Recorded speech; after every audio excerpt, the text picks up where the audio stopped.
Hello everyone. तो कैसे हैं आप लोग? उम्मीद करते हैं बढ़िया हैं। तो मैं पंकज राजपूत, आपका बायोलॉजी एजुकेटर, आपके अपने फेवरेट एक्सपी क्लासेस चैनल पर आपका स्वागत करता हूं, जहां पर आपको बिल्कुल फ्री एजुकेशन प्रोवाइड कराई जाती है ताकि आप अपने जीवन में बहुत कुछ हासिल कर सके, नई नई ऊंचाइयों पर पहुंच सके और नए नए मुकाम हासिल कर सके। यही हमारा और हमारे एक्सपी क्लासेस चैनल का मुख्य उद्देश्य है।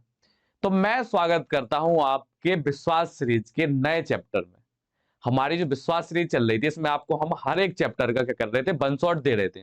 अब विश्वास सीरीज का नाम विश्वास क्यों है, ये हर चैप्टर में बताते हैं या हर लेक्चर में बताते हैं, तो यहां पर भी बता दे रहे हैं। इसलिए इस सीरीज का नाम विश्वास है कि आप हमारे पर विश्वास रखिए। इसमें जो भी हम आपको कंटेंट देने वाले हैं वो आपके बोर्ड में 90+ नंबर लाने से नहीं रोक सकते। इसमें जो भी हमने कंटेंट यूज किया, उस कंटेंट को अगर आपने ध्यान से पढ़ा, ध्यान से सुना और ध्यान से देखा, तो आपके 90+ नंबर कहीं नहीं जा रहे। और जो बच्चे डिटेल्ड में ऑलरेडी पढ़ चुके हैं हमारी प्ले लिस्ट से, उनके 95+ नंबर कहीं नहीं जा रहे। तो वैसा नहीं है कि अब आप अफसोस मनाओ कि 95+ नहीं आ पाए। तो देखो भाई, जितनी जो मेहनत करता है उसको उतना ही मिलता है, जितना आप इनपुट करोगे उतना ही आउटपुट निकल करके आएगा। ठीक है। अब तो एग्जाम का टाइम आ चुका, तो परेशान होने से कोई होगा नहीं, लेकिन आप परेशान मत होइए। जितना इसमें कंटेंट अगर हो सकता आप आपके जो इसमें कवर किया जाए उसके अकॉर्डिंग पेपर बन जाए, तो आपके 95+ नंबर भी आ सकते हैं। वो आपकी किस्मत पर है। ठीक है। तो आपको करना, अब तो कुछ हो नहीं सकता। ठीक है, समय तो वापस आ नहीं सकता। जब चिड़िया चुग गई खेत, तो अब का हुए पछताए। तो समय निकल चुका है, ये आपको पहले ध्यान देना था। लेकिन समय निकल गया तो परेशान होने की बात नहीं है। 90+ नंबर भी कम नहीं होते हैं। तो आप ध्यान से देखिए, ध्यान से सुनिए और ध्यान से पढ़िए, तो आपके नंबर भी आ जाएंगे। अगर आपने इतना ही नहीं किया तो फिर तो भाई भगवान ही भला करे आपका। तो आज का हमारा चैप्टर का नाम क्या है? जैव प्रौद्योगिकी सिद्धांत एवं प्रक्रम, biotechnology, its application and process. ये हमारे क्या चैप्टर का नाम है। और ये चैप्टर नंबर कौन सा है? नवा। यह चैप्टर नंबर 9th है। और इस चैप्टर में हम क्या बात करने वाले हैं? बायोटेक्नोलॉजी के बारे में। ठीक है, जो बायोटेक्नोलॉजी के द्वारा जो भी हम मटेरियल या प्रोडक्ट तैयार करते हैं, उनके बारे में करते हैं कि कैसे तैयार करते हैं। इस चैप्टर में कंप्लीट करने वाले हम कैसे करेंगे, और अगले चैप्टर में देखेंगे क्या क्या करेंगे। तो आगे बढ़ते हैं भाई चैप्टर में। देखो, अभी इसके पहले आपने एक चैप्टर पढ़ा था, मानव कल्याण में सूक्ष्म जीव। वो चैप्टर, बायोटेक्नोलॉजी के दोनों चैप्टर, ठीक है, सिद्धांत एवं प्रक्रम और उसके उपयोग, जो अगला चैप्टर है, ये तीनों चैप्टर कहीं ना कहीं एक दूसरे से रिलेट है। तो आपको पता होना चाहिए। इसके अलावा इसमें एक चैप्टर की और हेल्प होती है, एक हेल्प और चाहिए होती है। किसकी? हमारे जो आनुवांशिकी इकाई है उसका जो द्वितीय चैप्टर है, आणविक सिद्धांत वाला। ठीक है, आनुवांशिक आणविक सिद्धांत, वो चैप्टर आपको हर हालत में आना चाहिए। ठीक है, क्योंकि gene, DNA, polymerase enzyme, ligase DNA, इन सब के बारे में उसी में पता चलता है। ठीक है, फिर भी हम बता देंगे उनके फंक्शन के बारे में, लेकिन वो भी कंप्लीट कर लीजिए क्योंकि वो भी तो आपके पेपर में आना है। ठीक है, अगर वो नहीं गया तो सबसे पहले उसका वन शॉट देखिए। ठीक है, फिर यहाँ पर आइए और उसके मतलब पहले देखिए आप आनुवांशिकी का द्वितीय अध्याय, उसके बाद देखिए मानव कल्याण में सूक्ष्म जीव, फिर इसके बाद देखिए ये वाला चैप्टर, फिर इसके बाद अगला वाला चैप्टर। ठीक है। तो जो बच्चे यहाँ पहली बार आए हैं इस चैनल पर, जो ये पहली बार ये लेक्चर देख रहे हैं, तो आप परेशान मत होइए। आपके लिए इसमें जो कंटेंट कवर गया वो 95+ नंबर का कंटेंट पूरा इसमें दिया गया, एक ही वन शॉट में। ठीक है। तो नोट्स भी आपको बढ़िया तरीके से हमारे हैंड रिटन नोट्स मिल जाएंगे। तो आपको नोट्स भी नहीं बनानी है, पीडीएफ के द्वारा मिल जाएंगे। अगर पीडीएफ नहीं टाइम पर अवेलेबल हो पा रही है तो आप स्क्रीनशॉट भी ले सकते हैं। ठीक है, मैं साइड हो जाया करूंगा, तो आप उसका स्क्रीनशॉट ले लीजिए कीजिए। और चैप्टर में आगे बढ़ते हैं। बहुत हो गया इंट्रोडक्शन, टाइम बर्बाद नहीं करना है। तो इस चैप्टर का नाम सबसे पहले लिख देते हैं। इस नाम में तो कुछ रखा नहीं है, काम पता होना चाहिए। तो चैप्टर का नाम क्या है? जैव प्रौद्योगिकी। क्या है चैप्टर का नाम? जैव प्रौद्योगिकी सिद्धांत एवं प्रक्रम। क्या है? सिद्धांत एवं प्रक्रम। ठीक है, ये हमारे क्या है चैप्टर का नाम है। और चैप्टर नंबर कौन सा है हमारा? चैप्टर नंबर है हमारा 9th। ठीक है, 9th या 9वां। ठीक है, तो इसमें हम आगे बढ़ते हैं, बायोटेक्नोलॉजी में है क्या। तो इस चैप्टर में क्या होते हैं, हम आगे बढ़ते हैं। अब आगे बढ़ते हैं, आगे बढ़ने से पहले या तो ये सोच लीजिए यहीं पर थोड़ा बहुत इंट्रोडक्शन हम दे दें इस चैप्टर के बारे में। ठीक है, इसमें क्या है देखो, बायोटेक्नोलॉजी का मतलब क्या है, इसके नाम से ही पता चल रहा है। बायो मतलब होता है जीव, जो जिंदा है। ठीक है, और टेक्नोलॉजी मतलब होता है तकनीक। तो इसमें हमें पढ़ना है जीव और तकनीक दोनों के बारे में। इस अध्याय में हमें क्या पढ़ना है? जीव और तकनीक दोनों के बारे में। ठीक है, तो बात करते हैं अपने मुद्दे की। देखो, बायोटेक्नोलॉजी में हम क्या करते हैं कि कोई जैसे मान लीजिए किसी भी चीज का हमें उत्पाद ज्यादा बनाना, या किसी भी चीज का उत्पाद या प्रोडक्ट की प्रोडक्शन, या कोई भी उत्पाद का उत्पादन ज्यादा करना है हमें, तो उसमें इन सब चीजों के बारे में पढ़ना है। इस अध्याय में वही करना है, हमें किसी भी चीज का उत्पादन ज्यादा करना, तो वो कैसे करेंगे। जैसे मान लीजिए पहले क्या होता था, जैसे जो डायबिटीज या मधुमेह के जो रोगी होते थे, उनको इंसुलिन हार्मोन के इंजेक्शन लगाने होते, इंसुलिन उन्हें देना होता था। तो पहले इंसुलिन पता कहां से आता था? पहले इंसुलिन आता था जो हमारे सुअर वगैरह या बुचर खाने होते हैं, बुचर खाने जहां पर जानवर वगैरह काटे जाते हैं, तो उन जानवरों के अगन्याशय से निकाल करके इंसुलिन हार्मोन दिए जाते थे। देखो, अब इंसुलिन के केस बहुत ज्यादा हो रहे हैं। हर मतलब आप ये देखिए कि जितने भी बूढ़े व्यक्ति होते हैं, तो शायद कम से कम 70% जो बूढ़े व्यक्ति होंगे, वो डायबिटीज की शिकायत हमेशा रहती रहती है। ठीक है, अब तो नए एज के जो यंग एज के लड़के हैं, उनको भी डायबिटीज होने लगा। तो अब इतना ज्यादा इंसुलिन चाहिए, तो कहां से इतना सारा इंसुलिन आएगा? तो इंसुलिन की मात्रा भी हमें ज्यादा बढ़ानी है। इसके अलावा जो हम जानवरों से इंसुलिन लेते थे, वो दूसरी प्रजाति होगी हमारे लिए, तो हमारा प्रतिरक्षा तंत्र उनके खिलाफ रहता था, वो एक्सेप्ट नहीं करता था वो चीज। सब में नहीं, कुछ लोगों में एलर्जी रिएक्शन भी देखी जाती थी, उनसे एलर्जी होती थी। जब हम दूसरे जानवर का इंसुलिन हार्मोन लेते थे, तो उससे क्या होती थी, हमें इंसुलिन वो एलर्जी होती थी। तो कुछ दिक्कतें भी आती थी हमें दूसरे जानवरों से इंसुलिन लेने की। तो फिर क्या किया जाए? मनुष्य तो अपने जीवित रहने के लिए कुछ ना कुछ तरकीब ढूंढ ही लेगा। उन्होंने ढूंढ ली। ठीक है, उन्होंने क्या किया? बायोटेक्नोलॉजी जो इसमें पढ़ने वाले हैं, उन्होंने एक नई तकनीक का प्रयोग किया। उन्होंने क्या किया? मनुष्य की कोश का, मनुष्य की कौन सी कोश का? अगन्याशय की, अगन्याशय की कौन सी? बीटा कोश का, जो इंसुलिन हार्मोन बनाती थी। उस कोशिका में से इंसुलिन जीन बनाने वाला हार्मोन, वो जीन निकाला। उस जीन को दूसरी कोशिका में, जैसे हमारी ई कोलाई, जो बैक्टीरिया होती है हमारी ई कोलाई, उसमें प्रवेश कराया। ठीक है, आपको पता है कि ई कोलाई हर 20 मिनट में विभाजित होती रहती है। तो वो क्या होती है? जल्दी जल्दी विभाजित होती है, तो अपनी संख्या बढ़ाती है। जब संख्या अपनी बढ़ा लेगी, फिर वहां से हमारा ई कोलाई क्या करेगा? ई कोलाई के अंदर ही हमारा जीन था, कौन सा? इंसुलिन वाला। उसने हार्मोन बनाया, हम वहां से हार्मोन निकाल करके क्या करेंगे? इंजेक्शन के द्वारा प्रवेश करा देंगे। तो जो हार्मोन हमने लिया है, वो मनुष्य का ही हार्मोन है। ठीक है, मनुष्य के जीन से ही हार्मोन बन रहा है। ठीक है, अब ये बनता कैसे है, क्या होता है इसमें, ये बताना है आपको। तो आपको ये बता रहे थे कि बायोटेक्नोलॉजी में क्या होता है, हमें ज्यादा मात्रा में चीजें मिल जाती हैं, और ज्यादा मात्रा में मिल जाती है और कम समय में। अब देखो, जो हम दही खाते हैं ना, आजकल जो प्रोडक्ट आता है दही, वो पैकेटों में आता है, वो दही भी बायोटेक्नोलॉजी का उत्पाद है। इसके अलावा जो आप दारू पीते हो, आप तो नहीं पीते हो, नहीं, गंदी बात हो, पीने भी नहीं चाहिए। जो आपके आसपास जो लोग दारू पीते हैं, अल्कोहल का सेवन करते हैं, वो भी कहीं ना कहीं किसका उत्पादन है? हमारे बायोटेक्नोलॉजी का। आप ब्रेड खाते हो, वो भी बायोटेक्नोलॉजी में है। तो इतना क्लियर है? अब देखो, बायोटेक्नोलॉजी एक्चुअल में है क्या? वांछित उत्पाद का अधिक मात्रा में उत्पादन करने के लिए जिस तकनीक का उपयोग करते हैं, वो बायोटेक्नोलॉजी होता है। तो क्या हमारे पहले के जो पूर्वज थे, वो वांछित पदार्थ नहीं चाहते थे, या वो खुद नहीं कर पाते थे? कर लेते थे।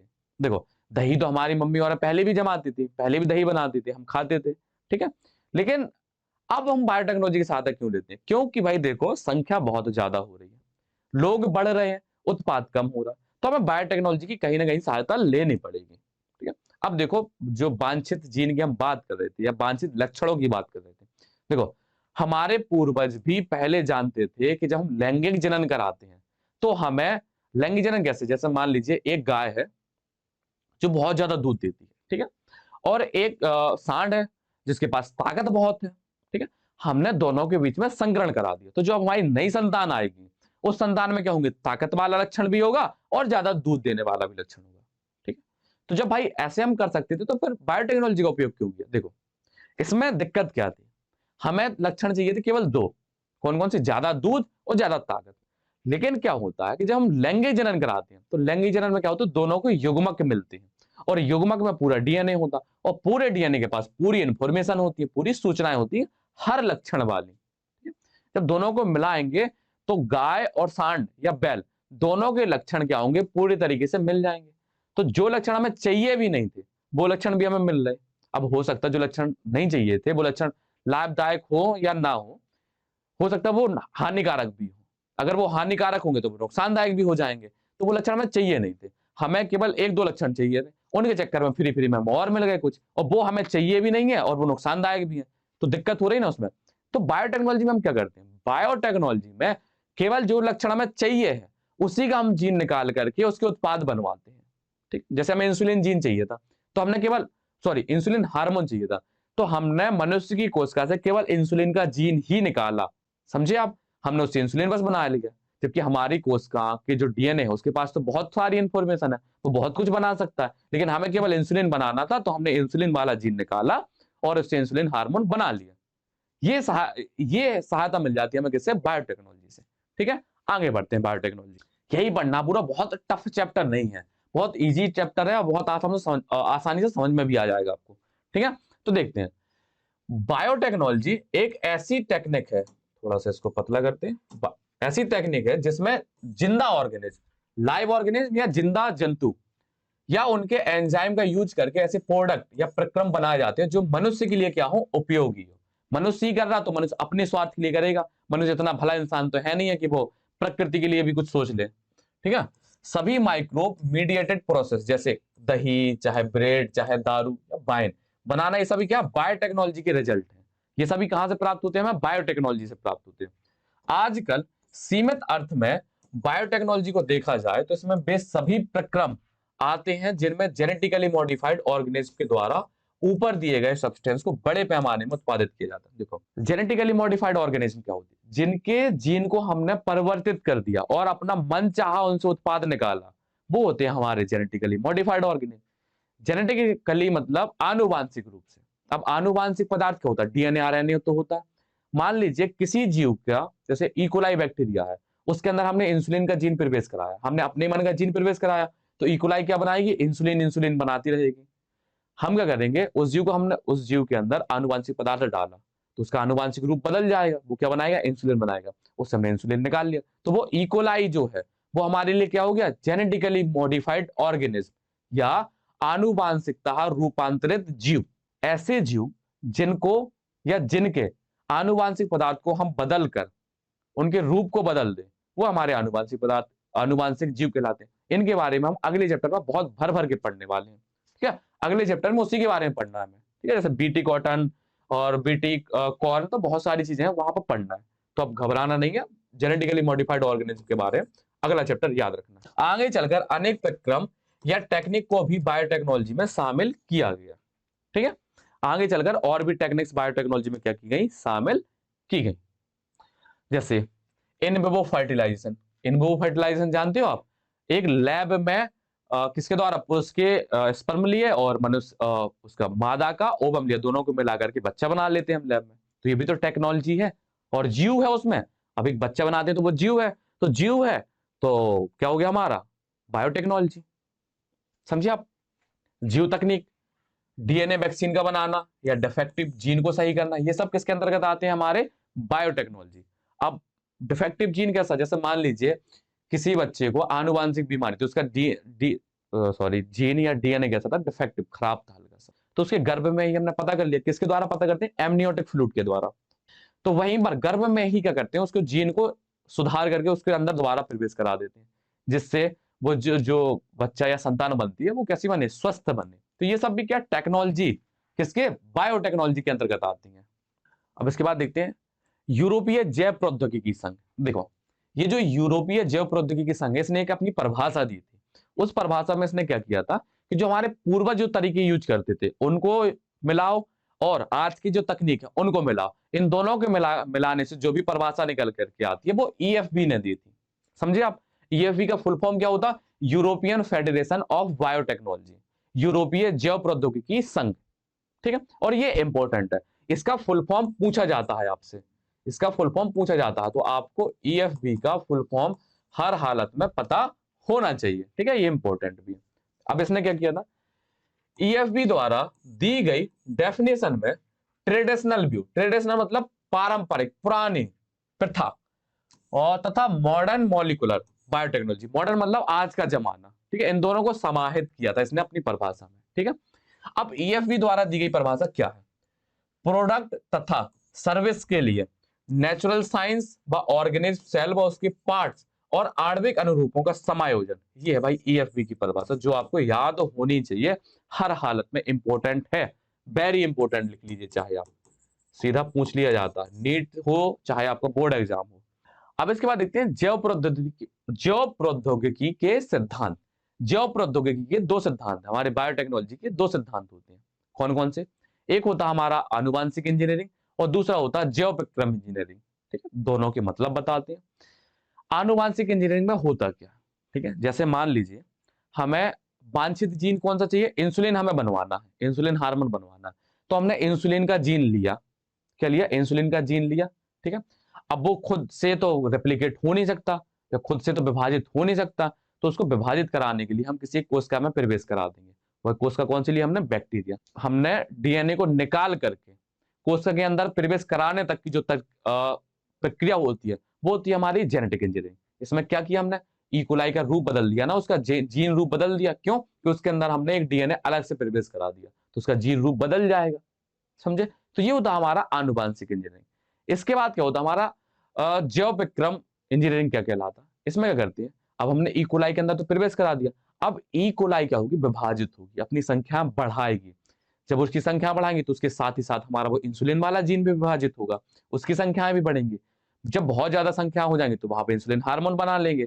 जब इंसुलिन हार्मोन बन जाएगा तो उसको निकाल लेंगे। ठीक है, तो जहां पर हम ई कोलाई की संख्या बढ़ा रहे हैं, जहां पर हम इंसुलिन हार्मोन बनवा रहे हैं, तो उसके लिए हमें एक वातावरण तैयार करना पड़ेगा। वातावरण कैसा? कि वहां पर ई कोलाई के अलावा और कोई बैक्टीरिया ना हो, कोई और वायरस ना हो या और कोई अन्य रोगाणु ना हो।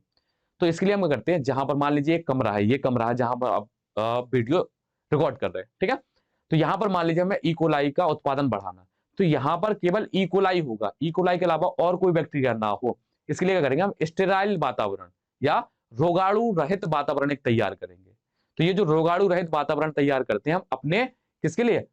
वांछित पदार्थ को बिना किसी इन्फेक्शन के ज्यादा मात्रा में बनाने के लिए। तो ये होता है हमारा जैव विक्रम इंजीनियरिंग। ठीक है भाई, अब आपको पढ़ाते हैं इनकी सबके बारे में। यहां पर हम आएंगे, अब आपको क्या करते हैं, पूरी बायोटेक्नोलॉजी हम 3 पेज में कंप्लीट कर देंगे कि बायोटेक्नोलॉजी में होना क्या है एक्चुअल में। पहले उसको पूरे बता देंगे बायोटेक्नोलॉजी में होना क्या है, फिर उसमें क्या क्या टूल्स यूज होंगे उनके बारे में बता देंगे। तो चाहे तो आप टूल्स पहले पढ़ लीजिए, चाहे क्रम पूरा प्रोसेस पूरी पढ़ लीजिए। तो पहले प्रोसेस पढ़ा दे रहे, फिर उसके टूल्स के बारे में पढ़ा देंगे। तो देखो भाई, अरे कहाँ गया भाई पेज जो डायग्राम आपके लिए तैयार कर लिए थे? ये पहले से ही तैयार कर लिए ताकि आपका समय बचे। देखो क्या करते हैं, ये मनुष्य की कोशिका है। मनुष्य की कौन सी कोशिका? अगन्यासी की कोशिका। अगन्यासी की कौन सी? बीटा कोशिका, जिसमें क्या होता है? इंसुलिन का जीन होता है। क्या होता है हमारा? इंसुलिन का जीन होता है।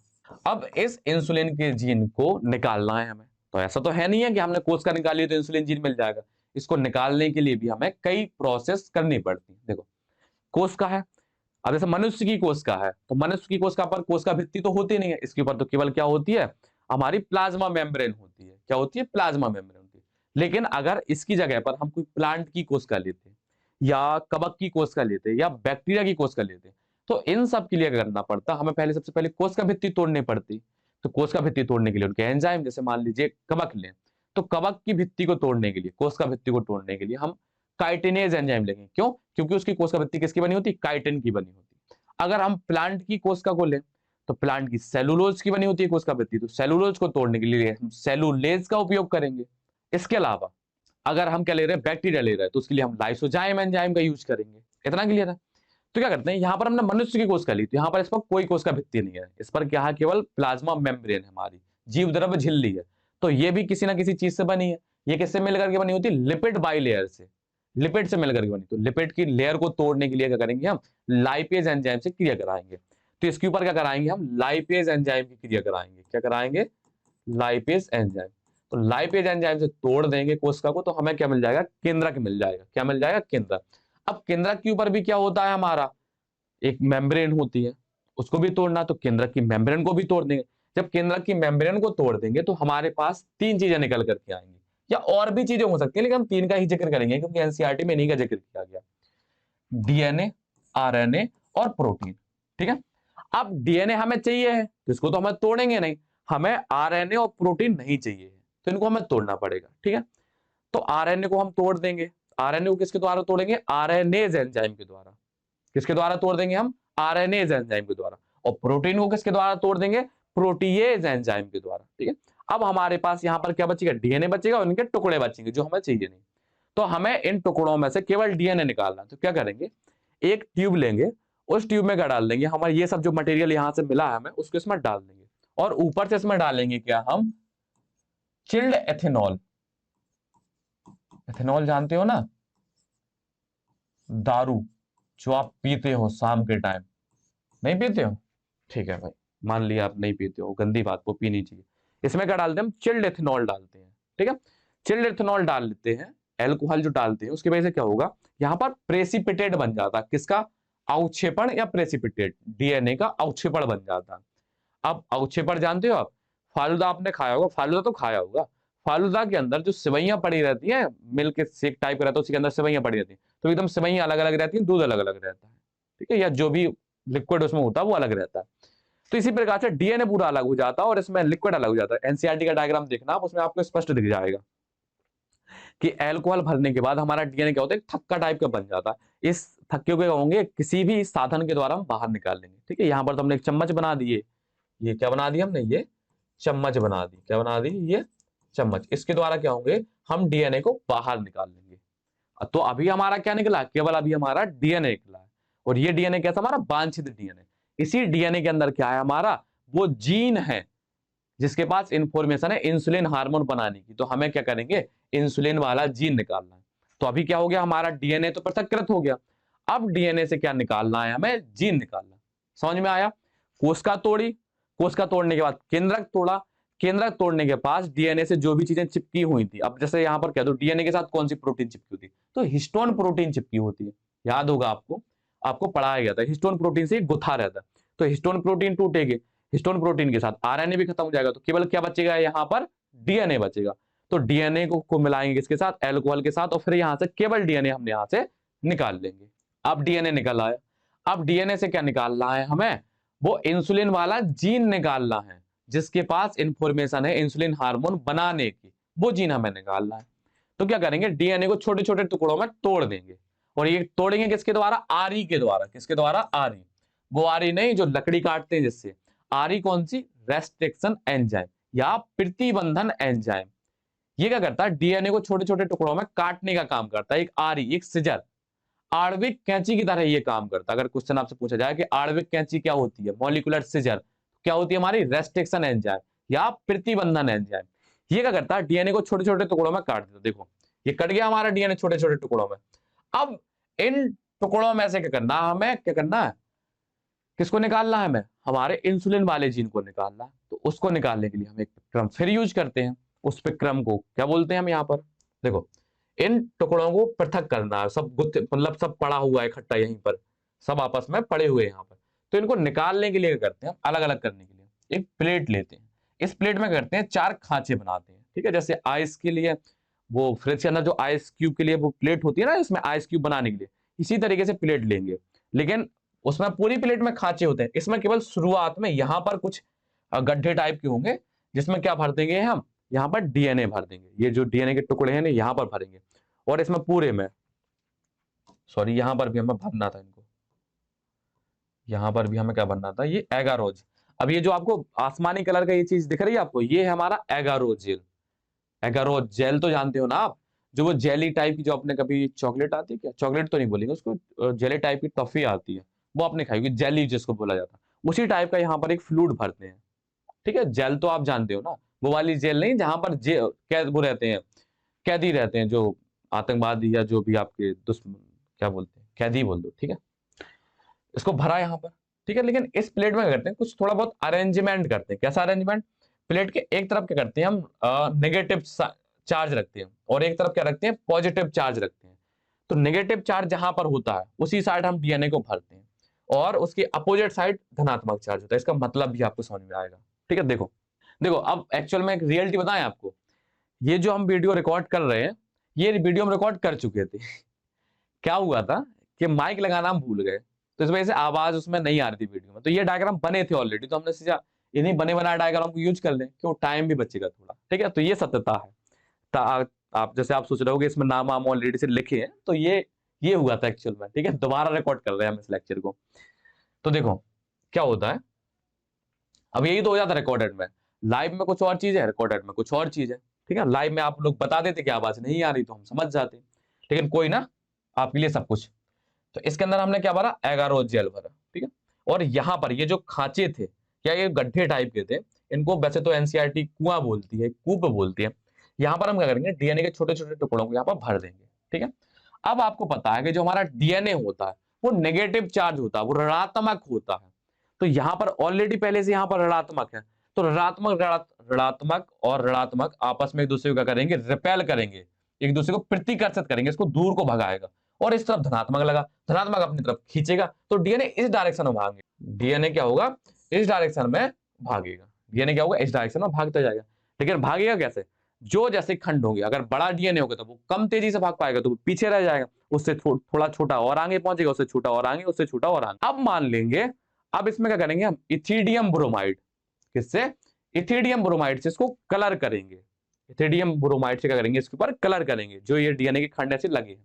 और फिर क्या करेंगे हम, यूवी किरणों या परावैंगनिक किरणों से क्या करेंगे, इनको देखेंगे। तो जहां पर भी हमारा क्या होगा, वांछित जीन होगा। ठीक है, अब कुछ बच्चे सोच रहे हैं कि हमें कैसे पता चलेगा कि ये हमारा वांछित जीन है। देखो, आपको पता है कि डीएनए में क्या क्या लगे रहते हैं, न्यूक्लियोटाइड लगे रहते हैं। अब न्यूक्लियोटाइड का अपना अपना आणविक भार होगा, कुछ मॉलिक्यूलर वेट होगा। तो हमें पता है कि इंसुलिन का मॉलिक्यूलर वेट इतना होता है।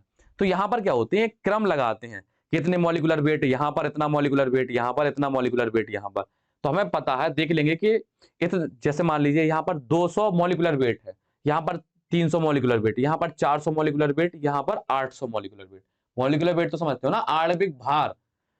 तो हमारा जो इंसुलिन का जीन था वो 200 आणविक भार का था। तो इस लाइन में जो भी हमारे डीएनए होंगे वो सब हमारे क्या होंगे, इंसुलिन वाले डीएनए या जीन होंगे। तो उनको यहां से काट करके बाहर निकाल लेंगे। तो अब हमारे पास क्या आ गया, इंसुलिन का जीन आ गया। क्या आ गया हमारे पास, इंसुलिन का जीन आ गया। इतना क्लियर है। इस वाले पेज में क्या निकाला था हमने, इस वाले पेज में हमने डीएनए निकाला था, और इस वाले पेज में क्या निकाला हमने, जीन निकाल लिया। कौन सा जीन, इंसुलिन का जीन। और यहां पर आपको एक चीज और बतानी थी हमें, ये जो पूरी प्रोसेस होती है ना, इस डीएनए को निकालते हैं चिल्ड एथेनॉल मिला करके, ये प्रोसेस कहलाती है छालन या इल्यूशन। ठीक है, तो इल्यूशन आपको पता होना चाहिए कि इल्यूशन क्या होती है और छालन किसे बोलते हैं। अब हमारा वांछित जीन निकल आया। अब वांछित जीन को क्या करना है, हमें ऐसी कोशिका में पहुंचाना है जिससे हम क्या कर सकें, और ज्यादा इंसुलिन बना सकें। तो देखो, डायरेक्ट ऐसे हमारा वांछित जीन नहीं पहुंच सकता अंदर। ठीक है, पहुंचने के अलावा जो हमारा जीन है वो खुद से रेप्लिकेट भी नहीं हो पाएगा। तो इसके लिए क्या होगा, हम कुछ संसाधन की व्यवस्था करेंगे। पहली बात तो डीएनए को उस कोशिका के अंदर ले जाए उसके लिए, और डीएनए के अंदर उनको विभाजित करवा सके, उनकी कॉपी बढ़ा सके या उनकी संख्या बढ़ा सके, ऐसी कुछ व्यवस्था करेंगे। तो ऐसी व्यवस्था करने के लिए हम देखते हैं भाई। तो ये रहा हमारे पास वांछित जीन हमारा। ठीक है, और यहां पर एक कोशिका लेते हैं हम, एक बैक्टीरिया लेते हैं, साल्मोनेला टाइफिम्यूरियम बैक्टीरिया। इसके अंदर क्या होता है, प्लाज्मेट होता है। थोड़ा बहुत प्लाज्मेट के बारे में बता दें, वैसे भी और बताने वाले हैं लेकिन यही बता दे रहे प्लाज्मेट। देखो, प्लाज्मेट क्या होता है, प्लाज्मेट भी आनुवांशिक पदार्थ होता है। ये भी क्या होता है, डबल स्टैंडर्ड डीएनए होता है। लेकिन इसका कोई काम नहीं होता किसके अंदर, बैक्टीरिया के अंदर। बैक्टीरिया इसका कोई उपयोग नहीं करती, ये उसके लिए एक एक्स्ट्रा क्रोमोसोमल मटेरियल या अतिरिक्त गुणसूत्रीय पदार्थ के रूप में होता है। ठीक है, तो ये होता कैसा है, ये सर्कुलर होता है, रिंग के गोल गोल होता है ये। इसके अलावा ये क्या होता है, खुद से विभाजित हो सकता है। ठीक है, ये डबल स्टैंडर्ड हो सकता है, इसका कोई काम नहीं है उसमें, तो इसको आराम से निकाल भी सकते हैं। तो और ये क्या है, एक वाहन की तरह काम करता है, वाहक की तरह। तो यहां से क्या निकाला हमने, प्लाज्मेट निकाला। और इस प्लाज्मेट को काटा हमने किसके द्वारा, आरी के द्वारा। देखो इसको थोड़ा सा, इस प्रोसेस को पहले क्या करते हैं, ये हमने ऐसे प्लाज्मेट निकाला, अभी प्लाज्मेट ये हमने ऐसे निकाला प्लाज्मेट। ठीक है, ये क्या है, हमने प्लाज्मेट निकाला। ये हमारे पास क्या है, यहां से हमने यहां से ये प्लाज्मेट ले लिया। ठीक है, अब वांछित जीन को भी तो हमने आरी से काटा था, फिर हम प्लाज्मेट को भी आरी से काटेंगे। इसको भी हमने क्या किया, आरी से काटा। और जिस जगह को काटेंगे उस जगह पर क्या जोड़ देंगे हम, ये हमारा वांछित जीन जोड़ देंगे। ठीक है, जब प्लाज्मेट के साथ क्या करते हैं, हम अपना वांछित जीन जोड़ देते हैं। तो जो डीएनए होता है उसे हम बोलते हैं रिकॉम्बिनेंट डीएनए या पुनर्योगज डीएनए। प्लाज्मेट के साथ वांछित जीन को जोड़ना क्या कहलाता है, हमारा पुनर्योगज कहलाता है। ठीक है, और इसी डीएनए को हम क्या बोलते हैं, पुनर्योगज डीएनए बोलते हैं, रिकॉम्बिनेंट डीएनए बोलते हैं। अब हमारा तैयार हो गया है जीन कोशिका के अंदर जाने के लिए। ये यहाँ पर ये हमारे हमने प्लाज्मिड कहां से निकाला था, साल्मोनेला टाइफिम्यूरियम बैक्टीरिया से निकाला। यहाँ पर लाए हमने, यहाँ पर उसको क्या कर दिया, रिकॉम्बिनेंट डीएनए तैयार कर लिया। क्या कर लिया, रिकॉम्बिनेंट डीएनए तैयार कर लिया। मान लो ये जो हमारा वांछित जीन है वो उसके साथ जोड़ दिया। क्यों जोड़ा, पहली बात तो ये इसके अंदर ले जाएगा, ठीक है। इसके अलावा ये जो प्लाज्मिड होता है इसमें क्षमता होती है खुद से रेप्लिकेट करने की, खुद से प्रतिकृति करने की, अपनी अपनी ये संख्या खुद से बढ़ा सकता है बिना इस डीएनए की सहायता के। हमने क्या किया, इस डीएनए को उठा करके इस कोशिका के अंदर प्रवेश करा दिया। अब यहां पर हमने कोशिका कौन सी ली, ई कोलाई कोशिका ली। कौन सी कोशिका ली, ई कोलाई। अब ई कोलाई बैक्टीरिया हमने क्यों लिया, यहां पर ई कोलाई बैक्टीरिया हमने इसलिए लिया क्योंकि ये क्या होता है, बहुत जल्दी विभाजित होता है, ये 20 मिनट में विभाजित हो जाता है। तो ये जल्दी विभाजित होगा तो इसकी संख्या बढ़ेंगी, समझे।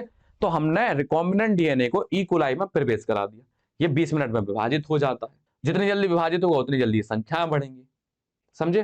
देखो हमने ई कोलाई के अंदर ये प्रवेश करा दिया। अब हमारे पास ये जो बैक्टीरिया है इसके अंदर क्या आ गया, रिकॉम्बिनेंट डीएनए आ गया। अब इसको हमने एक माध्यम पर डाला, इस माध्यम में इसके हिसाब से न्यूट्रिशन या भोजन डालेंगे ताकि ये क्या कर सके, अपनी संख्या ज्यादा बढ़ा सके। जितनी ज्यादा ये अपनी संख्या बढ़ाएंगे उतने ही ज्यादा हमारा वांछित जीन भी बढ़ेगा और साथ ही साथ क्या होगा, इंसुलिन हार्मोन भी ज्यादा बनेगा, समझिए आप।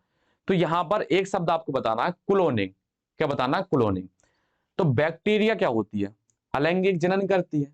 अलैंगिक जनन करेगी तो अपने ही जैसी बनाएगी दूसरी संतान, और वो क्या होगी, पूरी तरीके से अपने इस वाली से पूरी तरीके से क्या होगी, मिलती होगी। तो ये उनका जो आनुवांशिक पदार्थ होगा वो भी समान होगा। तो आपको क्लोन बताया था हमने शुरुआत में भी उसी चैप्टर में, ठीक है।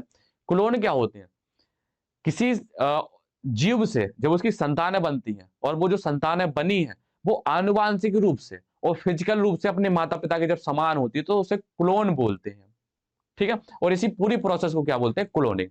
तो जब बैक्टीरिया विभाजित होती है तो विभाजित होगी तो अपने ही जैसी बनाएंगी संतानें और अपने ही जैसी आनुवांशिक पदार्थ। तो ये प्रोसेस क्या कहलाती है, क्लोनिंग कहलाती है। क्या कहलाती है, क्लोनिंग। तो ये चीज भी आपकी यहां पर कंप्लीट हो गई। यहां तक की प्रोसेस हमने अपना वांछित डीएनए निकालने से लेकर के इस कोशिका में परपोषी, इसको हम परपोषी कोशिका बोलेंगे। क्यों, क्योंकि इसके अंदर हमने प्रवेश कराया। तो परपोषी कोशिका, परपोषी कोशिका क्यों, ये होस्ट है और ये गेस्ट है। प्लाज्मिड जिसके अंदर हमने डाला तो वो गेस्ट की तरह काम करेगा, ये होस्ट की तरह। तो वांछित डीएनए निकालने से लेकर के बैक्टीरिया के अंदर प्लाज्मिड या रिकॉम्बिनेंट डीएनए प्रवेश कराने तक की प्रक्रिया क्या कहलाती है, हमारी जेनेटिक इंजीनियरिंग कहलाती है। क्या कहलाती है, जेनेटिक इंजीनियरिंग। इसके बाद एक माध्यम में, यहां पर एक ऐसा माध्यम बनाएंगे जहां पर कोई भी रोगाणु उपस्थित ना हो, रोगाणु रहित वातावरण बना करके यहां पर इंसुलिन हार्मोन की क्या करेंगे, हम उत्पादन बढ़ाएंगे, ठीक है। तो ये यहां पर इंसुलिन हार्मोन का बनाना, रोगाणु रहित वातावरण में इंसुलिन हार्मोन का बनाना क्या कहलाता है, जैव प्रक्रम इंजीनियरिंग कहलाता है। बस यहां से जब हमारा इंसुलिन हार्मोन बहुत ज्यादा मात्रा में बन जाएगा तो इंसुलिन हार्मोन यहां से निकाल लेंगे और इंजेक्शन के द्वारा डायबिटीज पेशेंट को हम इंजेक्ट कर देंगे, समझे भाई। यहां तक कोई भी दिक्कत वैसे तो नहीं होनी चाहिए। तो क्या करते हैं, अब इसमें हम आगे बढ़ते हैं। पूरी बायोटेक्नोलॉजी हमारी यही है, डीएनए निकालने से लेकर के इंसुलिन हार्मोन निकालने तक की बायोटेक्नोलॉजी कहलाती है, ठीक है। अब इसमें क्या क्या टूल यूज हुए, जैसे रेस्ट्रिक्शन एंजाइम क्या होता है इसके बारे में और डिटेल से पढ़ेंगे, प्लाज्मिड के बारे में हम और डिटेल से पढ़ेंगे। तो अभी काफी चीजों के बारे में पढ़ना है, लेकिन वो कठिन नहीं है। लेकिन जो बायोटेक्नोलॉजी है वो यही है। इन्हीं तीनों पेजों में आपकी बायोटेक्नोलॉजी पूरी कंप्लीट हो गई। अब हमें इसमें आगे और पढ़ना है, रेस्ट्रिक्शन एंजाइम क्या होता है। अब रेस्ट्रिक्शन एंजाइम काटता कैसे है, काट के हम डीएनए को, जो हमारे वांछित डीएनए ये कैसे यहाँ पर जुड़ता है, ये भी आपको बताएंगे डिटेल में। अभी तो आपको सीधा सीधा बता दिया कैसे ऐसा होता है, ये कैसे यहाँ पर जुड़ता है, फिर ये जुड़ने के बाद यहाँ जाता है। तो ये काफी चीजें आपको बतानी है अभी। तो थोड़ा बहुत जो अभी पढ़ाया उतना एनसीईआरटी की लाइनें रीड करा दें आपको। देखो, जैव प्रौद्योगिकी के दो सिद्धांत होते हैं, एक आनुवांशिक इंजीनियरिंग और जैव प्रक्रम इंजीनियरिंग। तो आनुवांशिक इंजीनियरिंग में समझ में आया आपको, इस तकनीक द्वारा आनुवांशिक पदार्थों डीएनए अथवा आरएनए के रसायन में परिवर्तन कर इसे परपोषी जीवों में प्रवेश कराकर इसके समलक्षणी या फिनोटाइप को परिवर्तित करना। आया समझ में। डीएनए और आरएनए को कहा, दूसरे परपोषी कोशिका में प्रवेश करा करके उसका क्या कर दिया हमने, फिनोटाइप बदल दिया। यही क्या कहलाता है, हमारा आनुवांशिक इंजीनियरिंग। वो बता दिया हमने वहां तक कहलाता। अब इसके बाद होता है हमारा जैव प्रक्रम रासायनिक इंजीनियरिंग। इसमें क्या करते हैं हम, इस प्रक्रम में रोगाणु रहित वातावरण बनाकर केवल वांछित सूक्ष्म जीव, हम रोगाणु रहित वातावरण क्यों बनाते हैं, क्यों, क्योंकि वहां पर वही चीज उपस्थित रहे जो हमें चाहिए है, कोई और अन्य चीज ना आए जिससे वो क्या हो सके, इन्फेक्टेड या कंटामिनेटेड या संदूषित ना हो सके। अब इनके लिए हम क्या कर सकते हैं, ऐसा माध्यम इसलिए बनाते हैं ताकि हम एंटीबायोटिक अच्छी मात्रा में बना सके, वैक्सीन हो चाहे एंजाइम, इन सब का क्या कर सकते हैं, क्या कर सके, निर्माण कर सके, क्या कर सके, निर्माण कर सके। अब इसके बाद ये सब पूरी प्रोसेस है, यहां से हमने डीएनए निकाला था, डीएनए निकालने के बाद फिर हमने जीन निकाला था, जीन निकालने के बाद हमने क्या किया था, इसमें अंदर प्रवेश करा दिया था। तो यहां तक की प्रोसेस हमारी क्या कहलाती है, जेनेटिक इंजीनियरिंग। इसके बाद शुरू होता है हमारा क्या, बायोलॉजिकल प्रोसेस, ठीक है, या बायो टेक्नोलॉजिकल प्रोसेस, ठीक है। अब होता है हमारा पुनर्योगज डीएनए प्रौद्योगिकी के प्रक्रम। इसके प्रक्रम क्या क्या थी हमारे, सबसे पहले हमने डीएनए को अलग किया, फिर डीएनए को तोड़ा, फिर डीएनए को वेक्टर या संवाहक के साथ जोड़ा, फिर उसको कहां पर, पुनर्योगज डीएनए में प्रवेश करा दिया, और उसके बाद अपना मनचाहा उत्पाद हमने प्राप्त कर लिया, ठीक है। आनुवांशिक पदार्थ, अब देखो जो मैंने एक ही शब्द बोला है, पूरा वो एक ही शब्द इस पेज पर लिखा है, तो आप इसको स्क्रीनशॉट लीजिए, चाहे इसको पॉज करके जो भी आपको करना है इसको पढ़िए, बाकी बाकी आपको पीडीएफ तो मिल ही जाएगी, ठीक है। आप आराम से स्क्रीनशॉट लीजिए, इसका, इस पेज का स्क्रीनशॉट लीजिए, आपके लिए नोट्स नोट्स हैं। अब इनको पढ़ा क्यों नहीं रहे, क्योंकि मैं टाइम जाएगा, वही चीज जो हमने बोली है पहले वही चीज में फिर हम एक लाइन बोल देंगे आपको, तो इससे अच्छा आप खुद पढ़ लेना। डीएनए का पृथक्करण एवं विलगन, तो ये सभी चीजें आपको पढ़ा दी हैं, तो बस रुके हम इसलिए हैं ताकि आप इनकी स्क्रीनशॉट लेते जाएं, ठीक है, स्क्रीनशॉट लेते जाइए इनके और इनको पढ़ते आइए, ठीक है। अब इसके बाद क्या हो गया, हम आगे बढ़ते हैं, तो क्या करते हैं, अब इसमें हम आगे बढ़ रहे थे, तो अब देखो यहाँ पर अब जैसे प्रतिबंधन एंजाइम आ गया, तो इसके पहले आपको थोड़ा कुछ और बता दें हम, हमारे जैव प्रौद्योगिकी में कि कौन कौन से टूल हम यूज करते हैं या किन संसाधन का हम उपयोग करते हैं।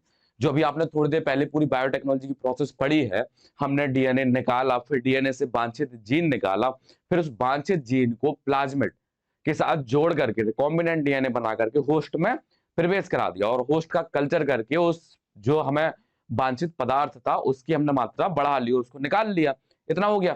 तो आपको क्या करना है, थोड़ा सा टूल्स या मान लीजिए संसाधन का एक पेज में हम आपको बता देंगे इन इनका हम उपयोग करते हैं और इनकी हमें जरूरत पड़ती है, तो उनके बारे में आपको आगे पढ़ा देंगे, हम डिटेल में पढ़ा देंगे। कुछ चीजें ऐसी होंगी कि आप जानते होंगे, कुछ ऐसी चीज होंगी जो नहीं जानते होंगे, जो नहीं जानते होंगे वो हमारे पास छोड़िए, हम आपको समझाएंगे। तो सबसे पहले हमें क्या चाहिए, देखो वांछित जीन तो निकल आया, तो उसके बारे में बात नहीं करेंगे, हम किसकी बात करेंगे, आरी की बात करेंगे। किसकी बात करने वाले हैं, आरी। आरी का फुल फॉर्म आपको पता है, रेस्ट्रिक्शन एंजाइम होता है, हिंदी में इसको क्या बोलते हैं, प्रतिबंधन एंजाइम बोलते हैं। क्या बोलते हैं, प्रतिबंधन एंजाइम। अभी इसको हमें डिटेल में पढ़ना है, इसका काम क्या करता है, ये फंक्शन कैसे करता है, ठीक है, और इसकी खोज कैसे होती है, तो ये भी पढ़ना है हमें, ठीक है। अब इसके बाद किसकी जरूरत पड़ेगी हमें, और लाइगेज की पड़ेगी जरूरत, किसकी पड़ेगी, लाइगेज की, ठीक है। तो अभी लाइगेज के बारे में बता देंगे। तीसरे नंबर पर किसकी, पॉलीमरेज की जरूरत पड़ेगी, ठीक है। अब देखो पॉलीमरेज के बारे में आप जानते हैं और लाइगेज के बारे में भी आप जानते हैं। इसके बाद चौथे नंबर पर क्या आता है हमारा, प्लाज्मिड, सॉरी प्लाज्मिड नहीं बोलेंगे, यहां पर क्या बोल देंगे उसको, संवाहक बोल देंगे। क्या बोल देंगे, संवाहक। अब आप कहोगे ये आपने अंग्रेजी में लिख दिया, तो लो भाई इसको हम हिंदी में भी लिखे दे रहे हैं, पॉलीमरेज, ठीक है, इसको हिंदी में क्या बोलते हैं, लाइगेज। अब इसमें से ये दो चीज तो आप जानते होंगे, ठीक है। इसके बाद पांचवें नंबर पर क्या आता है हमारा, परपोसिया होस्ट, ठीक है, तो ये भी आप पढ़ चुके हो। परपोसिया होस्ट मतलब ये जिसके अंदर हम प्रवेश कराएं, ठीक।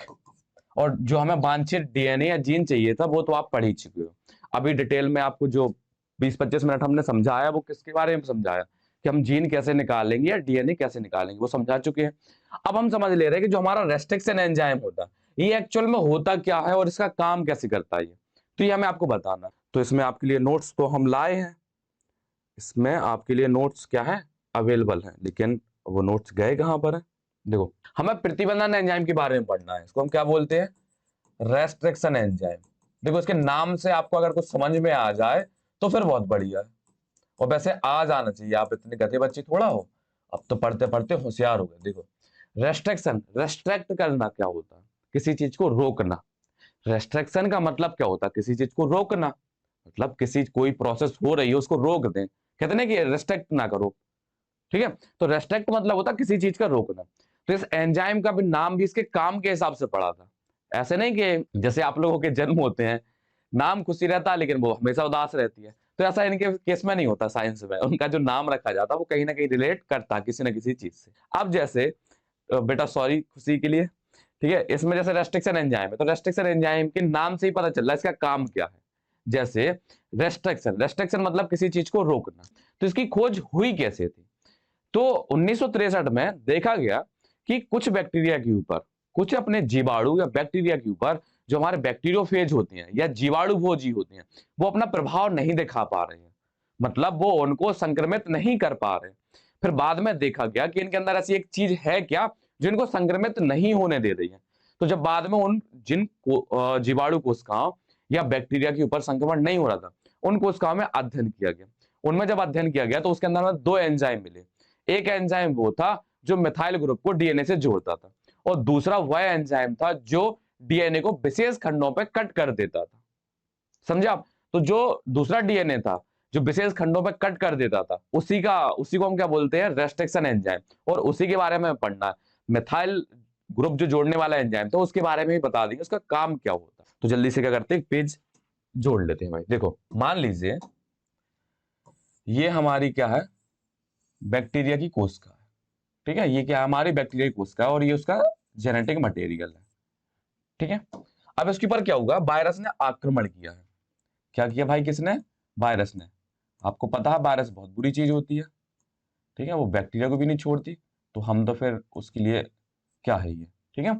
क्या हुआ? वायरस अच्छा बन गया, हाँ बन ही गया होगा, अच्छी आर्ट बना लेते हैं ऐसी बात थोड़ा, ये ठीक है। ये हमारा क्या है? बैक्टीरियोफेज है या जीवाणु भोजी है। क्या है हमारा? जीवाणु भोजी, ठीक है। ये उसका अनुवांशिक पदार्थ है, ठीक है। और ये हमारी क्या है? जीवाणु कोशिका है या जीवाणु है, जीवाणु या बैक्टीरिया है भाई हमारा, ठीक है, बैक्टीरिया। और ये उसका अनुवांशिक पदार्थ है, ठीक। तो क्या था इसके अंदर? कुछ ऐसी चीज हम बना दें, एंजाइम बना दें, ताकि इसके अंदर क्या थे? हमारे एंजाइम थे। कौन से एंजाइम थे? दो एंजाइम थे, ठीक है। अब देखो रेस्ट्रिक्शन एंजाइम का काम यह है कि इसको कहीं भी डीएनए मिल जाए, इसको किसी का भी डीएनए से फर्क नहीं है, वो अपना डीएनए भी काट सकती है। जो रेस्ट्रिक्शन एंजाइम होता है वो क्या कर सकता है? अपना डीएनए भी कट कर सकता है, अपनी जिस जगह पर रहता है उसका डीएनए भी कट कर सकता है, क्योंकि उसका काम है केवल काटना, ठीक है। उसको डीएनए दिखा और डीएनए में वो विशिष्ट स्थान दिखे, वो उसको काट देगा, डीएनए को उसी जगह से कट करना शुरू कर देगा। तो खुद बैक्टीरिया का जो डीएनए वो कैसे बचता था? तो वो बचता था उस एंजाइम की वजह से जिसमें दूसरा एंजाइम था, या पहला एंजाइम मान लीजिए। इसके अंदर एक एंजाइम था जो क्या करता था? डीएनए के साथ जो हमारी जीवाणु या बैक्टीरिया कोशिका है उसके साथ मिथाइल ग्रुप को जोड़ देता था। जब इसके साथ मिथाइल ग्रुप जुड़ जाएंगे तो फिर वो डीएनए उसको पहचान नहीं पाएगा या कि ये डीएनए है, या उसको उसके विशिष्ट स्थान नहीं मिलेंगे। अब विशिष्ट स्थान या स्पेसिफिक पॉइंट होते क्या है वो भी आपको बताएंगे, बस आप इतना समझ लीजिए कि डीएनए में कुछ ऐसे खंड होते हैं जो विशिष्ट होते हैं, जो हमारा रेस्ट्रिक्शन एंजाइम होता है केवल वही कट करता है। तो जो हमारा मिथाइल ग्रुप को जोड़ने वाला एंजाइम था वो क्या करता था? डीएनए के साथ मिथाइल ग्रुप को जोड़ देता था, ठीक है। अब मान लीजिए ये मिथाइल ग्रुप इसने जोड़ दिए, ठीक है। मिथाइल तो समझते हो ना आप, ये केमिस्ट्री तो पढ़ते होगे भाई ढंग से। ये होता ना हमारा CH3, इसको बोलते हैं ना मिथाइल ग्रुप, R ग्रुप होता है ये हमारा, ठीक है। मिथाइल, इथाइल, प्रोपाइल, ये सब आपने ग्रुप पढ़े होंगे केमिस्ट्री में। तो ये क्या करता था? जो हमारा दूसरा एंजाइम था, दूसरा एंजाइम क्या करता था? मिथाइल ग्रुप को इनके साथ जोड़ देता था। इस वजह से जो ये हमारा रेस्ट्रिक्शन एंजाइम है ये RE है। क्या है? RE। ये क्या करता था?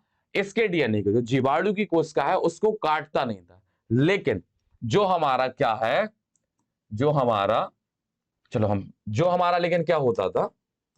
वायरस का डीएनए होता था, वो इसके अंदर आया, वो अपना वायरस जो बैक्टीरियोफेज है या वायरस है उसने अपना डीएनए इसके अंदर छोड़ दिया, तो तुरंत ये जो हमारा RE एंजाइम है ये क्या करेगा? इसको कट कर देगा। इसको क्या करेगा? यहां से ऐसे कट कर देगा, ये छोटे छोटे खंडों में तोड़ देगा, जिसकी वजह से उनका जो डीएनए है वो कैसा हो जाएगा? निष्क्रिय हो जाएगा। और अपना प्रभाव नहीं दिखा पाएगा। समझे? इतना क्लियर है? तो इतना क्या समझ में आया आपको कि जो हमारा रेस्ट्रिक्शन एंजाइम है या आरई की खोज कब हुई थी 1963 में। कुछ बैक्टीरिया देखे गए जिनके ऊपर जीवाणु भोजी का कोई असर नहीं होता था, मतलब बैक्टीरिया के ऊपर बैक्टीरियोफेज का कोई असर नहीं होता था या वो उन्हें संक्रमित नहीं कर पाता था। तो जिन बैक्टीरिया को संक्रमित नहीं कर पाता था उन कोशिकाओं को उठा करके देखा गया, तो उसमें हमें दो प्रकार के एंजाइम मिले। कौन कौन से? जो एक था जो मिथाइल ग्रुप को डीएनए से जोड़ता था, दूसरा क्या था कि डीएनए को स्पेसिफिक या विशिष्ट खंडों पर काटने का काम करता था। समझे आप? तो जो दूसरा एंजाइम था रेस्ट्रिक्शन एंजाइम, उसी को दूसरा एंजाइम था जो कट करता था, उसी को हमने क्या नाम दे दिया? Restriction enzyme. वो क्या कर रहा था? रेस्ट्रिक्ट कर रहा था। क्या रेस्ट्रिक्ट कर रहा था? मतलब रोक रहा था। क्या रोक रहा था? कि जो ये वायरस है, वायरस अपनी वृद्धि ना कर पाए इसके अंदर, तो उसकी वृद्धि को रोक रहा था ये। तो इसके नाम पर ये क्या कर रहा था? उसकी वृद्धि रोक रहा था, इसलिए उसके नाम के आधार पर इसको क्या दे दिया? रेस्ट्रिक्शन एंजाइम नाम दे दिया गया। अब रेस्ट्रिक्शन एंजाइम हमारे पास दो प्रकार के होते हैं, ठीक है? एक होता है एक्सोन्यूक्लियस। जो रेस्ट्रिक्शन एंजाइम होता है वो हमारे पास दो प्रकार का होता है, ठीक है? और इनको न्यूक्लियेजेस ग्रुप से लिया गया है, न्यूक्लियेजेस, ठीक है? और एक होता है एंडोन्यूक्लियेजेस। एक होता हमारा एक्सोन्यूक्लियेजेस और एक होता हमारा एंडोन्यूक्लियेजेस, ठीक है? अब एक्सो मतलब होता बाहर से और एंडो मतलब होता अंदर से। जैसे मान लो ये हमारा डीएनए है, ठीक है? ये डीएनए, अगर डीएनए को बाहर से कहीं से काटा जाए, किनारों से काटा जाए, यहां किनारों से काटा जाए, तो वो काम करता है हमारा एक्सोन्यूक्लियस। उसके नाम से ही पता चल रहा है, एक्सो मतलब बाहरी। तो जो हमारा एक्सोन्यूक्लियस होता है वो क्या करता है? डीएनए को बाहरी किनारों से कट करने का काम करता है। जबकि एंडो मतलब अंदर से, ये क्या करता है? यहां से अंदर से डीएनए को कट करता है। और हमें पढ़ना किसके बारे में? हमें एंडोन्यूक्लियस के बारे में पढ़ना है। किसके बारे में पढ़ना भाई? हमें एंडोन्यूक्लियस के बारे में पढ़ना है, ठीक है? एक्सोन्यूक्लियस का हमें यहां पर कोई उपयोग नहीं है हमारे इस चैप्टर में, बस नाम था इसलिए हमने आपको उसका नाम बता दिया। ये समझ में आया कि रेस्ट्रिक्शन एंजाइम की खोज कब हुई थी? 1963 में। 1963 में देखा गया था कि जो बैक्टीरियोफेज है वो बैक्टीरिया के ऊपर संक्रमण नहीं कर पा रहा। तो आरई कितने प्रकार के होते हैं हमारे? दो प्रकार के, एक्सोन्यूक्लियस और एंडोन्यूक्लियस। एंडोन्यूक्लियस ऐसे आरई जो अंदर से काटे, और ऐसे आरई जो बाहर से काटे उन्हें एक्सो बोलते हैं, एक्सोन्यूक्लियेजेस। अब न्यूक्लियेजेस क्यों लगाया? क्योंकि इन्हें न्यूक्लियेजेस वर्ग से लिया गया है। इतना क्लियर? यहां तक कोई भी दिक्कत वैसे नहीं होनी चाहिए। अब इसके बाद हम आगे बढ़ते हैं। हमारा जो रेस्ट्रिक्शन एंजाइम होता है उनके नाम लिखे हैं कुछ, हिंड सेकेंड, इको R1, इस तरह के कुछ नाम लिखे हैं। तो उनका जो नाम लिखने का तरीका होता है वो कैसे लिखते हैं और उनका मतलब क्या होता है वो आपको बताना है, ठीक है? देखो, सबसे पहला जो रेस्ट्रिक्शन एंजाइम खोजा गया था वो हिंड सेकेंड था। क्या था? जो सबसे पहला रेस्ट्रिक्शन एंजाइम खोजा गया था वो कौन था हमारा? कौन था हमारा? हिंड सेकेंड, ठीक है? अब कुछ बच्चे कह रहे हैं इसमें लिखा तो सेकेंड है और फर्स्ट कैसे खोज लिया गया? तो देखो, पहले इनका नामकरण बता दें, इनका नामकरण कैसे करते हैं तो अपने आप समझ में आ जाएगा कि ये सेकेंड का मतलब क्या है। देखो, सबसे पहले जो कैपिटल एच लिखा है, ये कैपिटल एच, ये देखो, हिंड सेकेंड जो रेस्ट्रिक्शन एंजाइम थे वो कहां थे? बैक्टीरिया या जीवाणु के अंदर थे। तो उन्हीं के हिसाब से उनके नाम रखे गए थे, उन्हीं के हिसाब से उनके नाम रखे गए थे। अब जैसे ये आगे एच लिखा है तो एच दिखाता है उसके वंश को, जिस बैक्टीरिया से लिया गया है वो उसके वंश को दिखाता है। और ये बीच में स्मॉल में लिखे हैं दोनों, एन। क्या लिखे हैं? एन। ये दिखाती है उसको जाति को कि वो बैक्टीरिया किस जाति का है, ठीक है? और डी दिखाता है प्रभेद को या उसके रूप को या स्ट्रेन। ये वर्ड आपने सुना होगा, कोरोना के स्ट्रेन थे ना, आपने सुना था, अभी ये फलाने स्ट्रेन का, फिर वो ढमाक के स्ट्रेन का, ठीक है? तो स्ट्रेन मतलब होता रूप, समझे? तो एक बैक्टीरिया के कई रूप हो सकते हैं, तो कौन से रूप से हमने ये लिया है उसका मतलब ये होता है, ठीक है?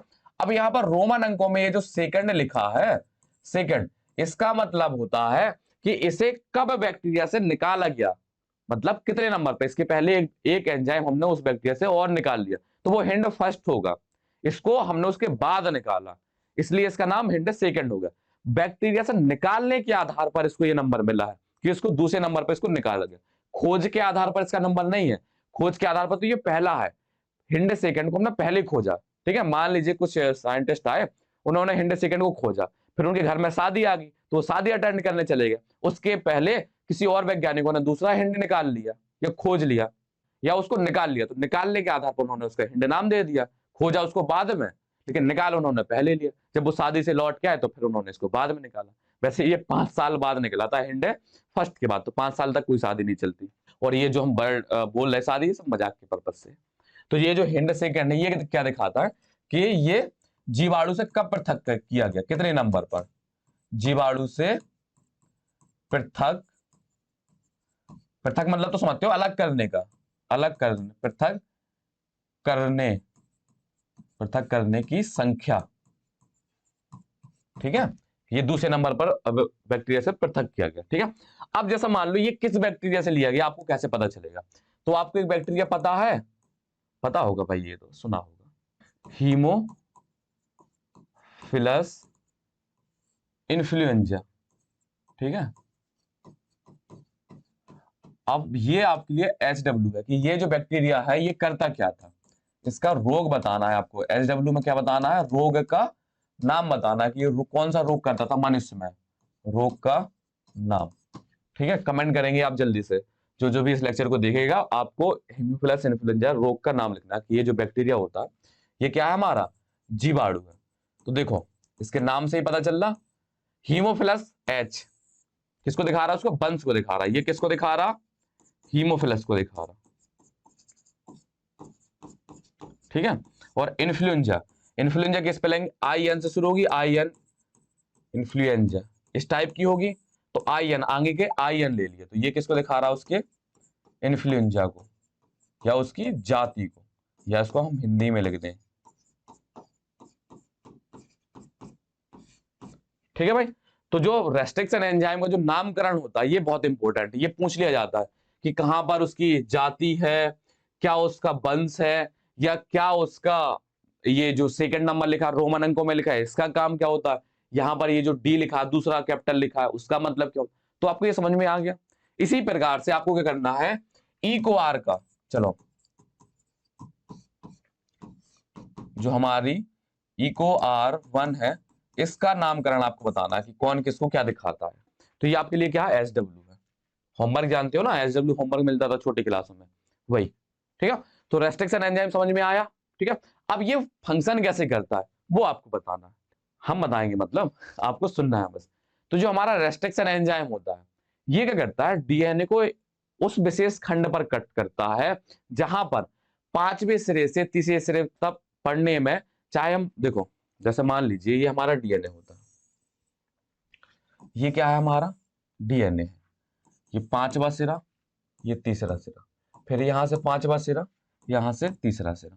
ठीक है, अब यहां से G A A T T और C।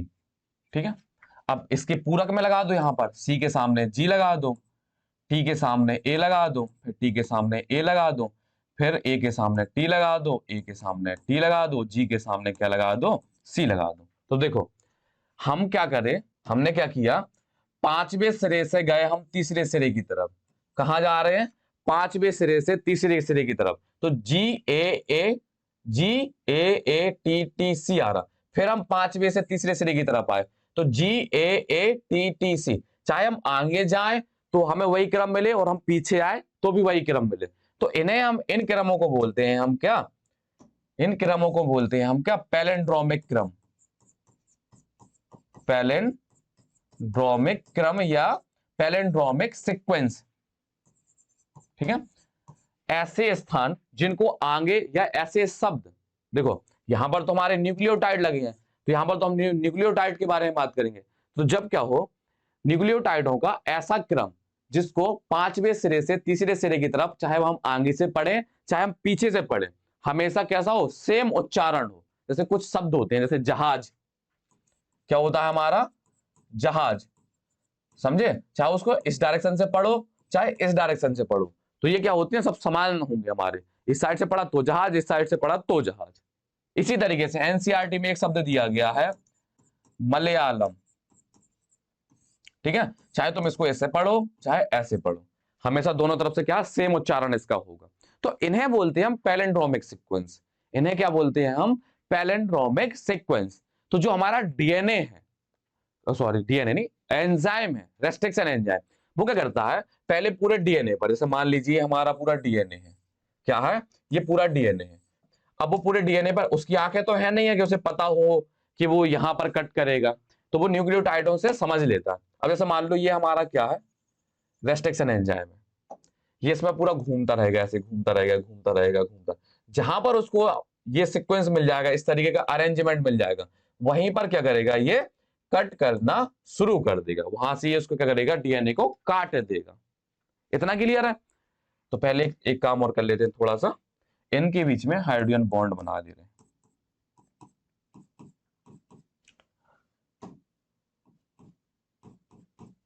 ठीक है, ये हमारा क्या है, डीएनए लगा होगा। अब इसके आगे और भी न्यूक्लियोटाइड होंगे, लेकिन हमें केवल आपको पैलिंड्रोमिक सीक्वेंस बताना था, तो हमने वही ले लिया। अब आपको बता दिया था कि एक्सो का कोई उपयोग नहीं है, किसका उपयोग है, केवल एंडोन्यूक्लियस का।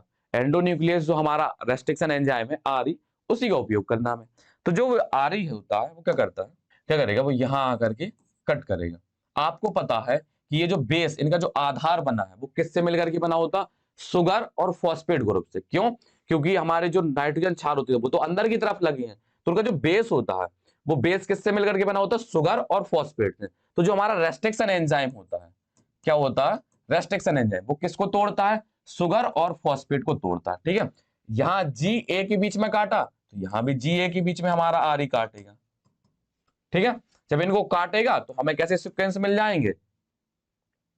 अब मान लीजिए ये हमारा इस तरीके का डीएनए था, पूरा क्या था, डीएनए था। अब इसको हम कट करेंगे तो हमें कैसा मिल जाएगा, जैसे ये पूरा बॉक्स है हमारा, मान लो ये हमारा क्या है, बॉक्स है। ठीक है, एक डीएनए ने यहां से काटा, एक डीएनए ने यहां से काटा। ठीक है भाई, तो हमें एक डीएनए हमें ऐसा मिल जाएगा, और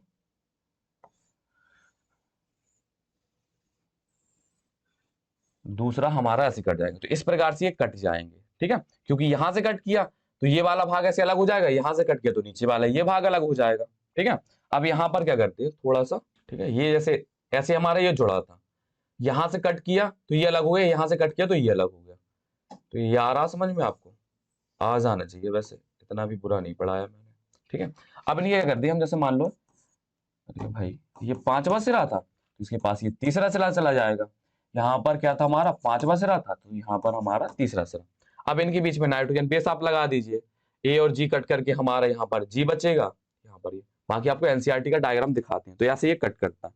एनसीईआरटी का डायग्राम दिखाएंगे तो आपको बहुत क्लियर हो जाए। जैसे मान लो हमारे ये थे डीएनए, क्या थे हमारे, दो डीएनए थे, क्या थे, दो डीएनए मान लीजिए, या सिंगल को ही हम कट कर दें, तो यहां से ये देखो, यहाँ पर जी और ए के बीच में, आप एनसीईआरटी की बुक खोल करके बैठ जाइए, आपको स्पष्ट रूप से दिख जाएगा।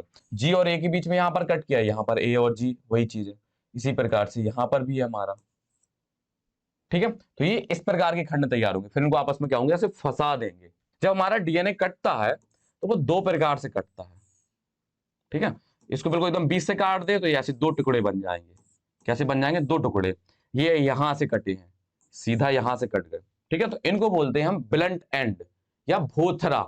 क्या बोलते हैं, भोथरा, जिसमें धारदार नहीं होती, इसमें चिपचिपाहट नहीं होती, धार। लेकिन जो हमने दूसरा काटा था डीएनए, जो हमने दूसरा डीएनए का जो हमने काटा था एक्चुअल में, वो कैसा कटा था हमारा, इस तरीके का कटा था। ठीक है, तो इन दोनों के बीच में क्या है, ये जो इस तरीके से कटता है तो इसे बोलते हैं हम स्टिकी एंड। ये चिपचिपे छोर होती हैं, ये क्या होती हैं, ये चिपचिपे छोर होती हैं। तो इनमें जल्दी क्या होता है, हाइड्रोजन बॉन्ड बन जाता है, और यही वाले क्या होते हैं, सहायक भी होते हैं। तो समझ में आ गया आपको कि रेस्ट्रिक्शन एंजाइम का काम क्या होता है। तो रेस्ट्रिक्शन एंजाइम क्या होता है, विशिष्ट स्थानों पर काटता है, जो विशिष्ट स्थानों पर काटता है, जिन्हें हम क्या बोलते हैं, पैलेंड्रोम बोलते हैं। क्या बोलते हैं, पैलेंड्रोम बोलते हैं। तो आप रेस्ट्रिक्शन एंजाइम के बारे में पढ़ सकते हैं। बस यहाँ पर दिया गया 1963 में ये खोजा गया था, और किस एंजाइम से निकाला गया था, ई कोलाई से ये निकाला गया था। तो आप इसको देख सकते हैं, वही चीज जो मैंने कई शब्द बोला है, एक एक शब्द यहाँ पर लिखा होगा। तो आप इसे जल्दी से इसका स्क्रीनशॉट ले लीजिए, मैं थोड़ा सा साइड हो जाता हूँ ताकि आपको एक पेज इसके दिखा दूं प्रतिबंधन एंजाइम के। तो रेस्ट्रिक्शन एंजाइम आपको समझ में आ गया, इसको नहीं आया वो एक बार फिर से रिवर्स करके देख लीजिए, जितना था मैंने पूरा समझा दिया। पैलिंड्रोमिक सीक्वेंस आपको पता है कि जिन्हें आगे और पीछे से पढ़ने पर समान उच्चारण हो तो हमें पैलिंड्रोमिक सीक्वेंस बोलते हैं। अब इसके बारे में अभी थोड़ी देर बाद बताएंगे। थोड़ा हम अब संवाहक के बारे में बता दें तो ये डायग्राम भी आपको क्लियर हो जाएगा। ये भी सब पेज आपको स्क्रीनशॉट ले लेने। ये स्क्रीनशॉट आपको इसलिए दे रहे हैं ताकि आप नोट्स ना बनाने पड़े आपको, आप बढ़िया यहीं से पढ़ ले, पूरा कंटेंट आपको मिल जाए, जिससे आप 95% भी आप ला सकते हो, सब आप पढ़ सकते हो उसमें। ठीक है, बाकी पीडीएफ तो मिल ही जाएंगे, अगर नहीं मिल पा रही, तुरंत अवेलेबल नहीं हो पा रही, तब तक के लिए ये चीजें हैं आपके लिए। अब इसके बाद देखते हैं हम क्या, क्लोनिंग वेक्टर। क्या देखते हैं, क्लोनिंग वेक्टर। आपका रेस्ट्रिक्शन एंजाइम तो हो चुका है, क्या हो चुका है, रेस्ट्रिक्शन एंजाइम। अब हमारा संवाहक के बारे में पढ़ना है। किसके बारे में पढ़ना है, संवाहक के बारे में। लाइगेज तो आपको पता है और पॉलीमरेज भी पता है, अभी फिर बता देंगे, जब हम संवाहक बताएंगे तो आपको फिर से हम बता देंगे लाइगेज का काम क्या होता है और पॉलीमरेज का काम क्या होता है। परपोसी तो आप जानते हैं, जिसके अंदर प्रवेश कराते हैं। तो आपको सीधा पढ़ाएं हम क्या, संवाहक पढ़ा दें भाई हम, क्लोनिंग संवाहक। देखो क्लोनिंग संवाहक, संवाहक का मतलब क्या होता है, जो एक स्थान से मटेरियल दूसरे स्थान ले जाए, वो वेक्टर कहलाता है, वाहक। जैसे आपने देखा होगा कि मच्छर था हमारा जो मलेरिया रोग करता था, वो क्या करता था, हमें प्लाज्मोडियम के स्पोरोजोइट, पहले वो हमारे खून में पहुंचाता था, फिर हमारे खून से ले जाकर के दूसरे खून में पहुंचाता था या दूसरे मनुष्य तक पहुंचाता था। तो वो एक हिसाब से किसका काम कर रहा था, संवाहक का काम कर रहा था। इसी प्रकार से घर की जो मक्खियां होती हैं, वो गंदगी उठा करके खाने पर रख देती हैं, तो खाने को क्या करती हैं, गंदा करती हैं वो, तो वो भी तो एक प्रकार से वाहक हो गई, समझे। जैसे जोमेटो वाले आते हैं, वो भी तो एक वाहक होते हैं, जो ढाबा से खाना लेकर के या रेस्टोरेंट से खाना लेकर के आपके घर तक लाते हैं। तो जोमेटो वाले भी वाहक होते हैं, और इसमें जो पढ़ने वाले हम प्लाज्मेट, बैक्टीरियोफेज, टीआई प्लाज्मेट, ये सब भी क्या होते हैं, वाहक होते हैं, समझे आप। अब इसमें एक शब्द लिखा, क्लोनिंग संवाहक। क्लोनिंग मतलब ऐसे वाहक जो अपनी फोटोकॉपी बना ले या खुद डिवाइड हो जाए। जोमेटो वाले तो ऐसे होते नहीं है कि एक ही दो लोगों में बट जाए, ठीक है, तो वो भूल जाओ आप, वो आपको समझा दिया, केवल संवाहक तक ही उसको समझना है। इसके बाद हम क्लोनिंग में अलग चीज बताएंगे, ठीक है। तो देखो क्लोनिंग संवाहक क्या होती है। क्लोनिंग संवाहक ऐसे संवाहक होते हैं जो क्या करते हैं, वांछित डीएनए को अपने साथ जोड़ेंगे। वो तो हम जोड़ते हैं, उनके साथ जब वांछित डीएनए जुड़ जाता है, तो जुड़ करके जब वो होस्ट में डालते हैं, तो वो वहां पर क्या हो सके, विभाजित हो सके, अपनी संख्या बढ़ा सके, समझे। तो क्लोनिंग का मतलब समझा दिया था आपको थोड़ी देर पहले। अब आपको क्या बता दें, हम इनके बारे में बताते हैं, इनके फीचर्स बता दें कि जो हमारा क्लोनिंग संवाहक है, इसमें कौन कौन से फीचर्स होने चाहिए। अब देखो, जो वाहक होगा वो अच्छा वाहक होना चाहिए ना, संवाहक, या जो हमारा क्लोनिंग संवाहक वो अच्छा होना चाहिए। जैसे मान लीजिए आप जो जोमेटो में काम करेंगे, तो वो थोड़ा पढ़ा लिखा तो होना चाहिए, उसको कम से कम रेस्टोरेंट का नाम पढ़ना आना चाहिए, या जहां उसे एड्रेस दिए भेजा गया उस एड्रेस पर पहुंचना आना चाहिए। ऐसा तो नहीं है किसी को भी हम जोमेटो में भर्ती कर लेते हैं, या कोरियर वाला, जो जरूरी नहीं है कि जोमेटो का एडवर्टाइजमेंट करने, कोई कोरियर वाला आपने ले लिया, ठीक है, तो वो कोरियर वाला भी पढ़ा लिखा होना चाहिए। उसमें कुछ कंडीशन लगती होंगी कि आप कितने तक पढ़े हैं, कुछ एलिजिबिलिटी मांगते हैं आपकी। इसी प्रकार से जो हमारा क्लोनिंग संवाहक होता है, उसमें भी कुछ योग्यताएं होनी चाहिए, तभी हम उसको क्या करते हैं, अच्छा क्लोनिंग संवाहक मानते हैं। तो देखते हैं भाई कौन कौन सी उसमें विशेषताएं होनी चाहिए, यहां पर हम आएंगे। सबसे पहले प्रतिकृतियन की उत्पत्ति या ओआरआई होनी चाहिए, ठीक है। अब देखो ओआरआई क्या होता है, आपको याद भी होगा, ओआरआई डीएनए का वह स्थान होता है जहां से प्रतिकृतियन शुरू होती है या रेप्लिकेशन शुरू होती है, उसी को हम क्या बोलते हैं, ओआरआई बोलते हैं। क्या बोलते हैं, ओआरआई बोलते हैं। जैसे मान लो हमारा ये डीएनए था, ये क्या था, डीएनए था। जब ये क्या करता है और रेप्लिकेशन करता, तो ये करता था, आपको याद होगा अगर आपने अच्छे से ये चैप्टर पढ़ा था तो आपको याद होगा, ठीक है, ये इसी के साथ जुड़ा है, ये याद होगा। तो ये जो बीच में खुला है ना ये भाग इतना, इस खुले हुए भाग को हमने क्या बोला था, इस खुले हुए भाग को हमने ओआरआई बोला था। क्या बोला था, ओआरआई। ओआरआई वह स्थान होता है जहां से प्रतिकृति की शुरुआत हो सके।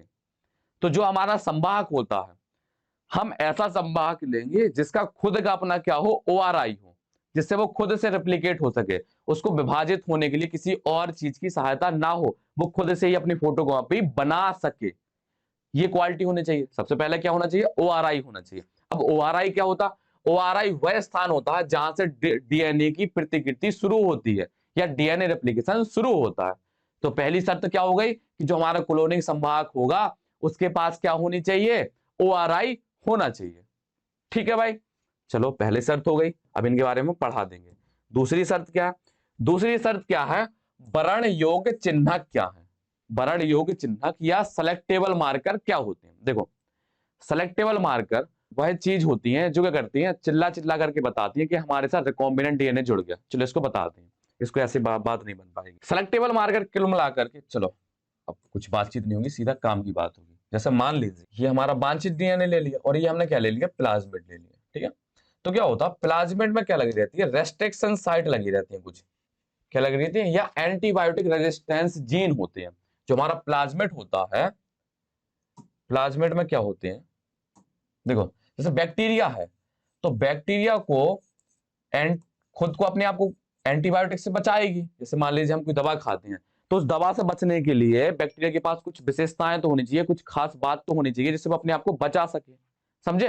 तो उसे खुद को, अपने आप को एंटीबायोटिक से बचाने के लिए उनके पास ऐसे जीन होते हैं जो क्या करते हैं, उसको एंटीबायोटिक दवाओं से बचाने का काम करते हैं।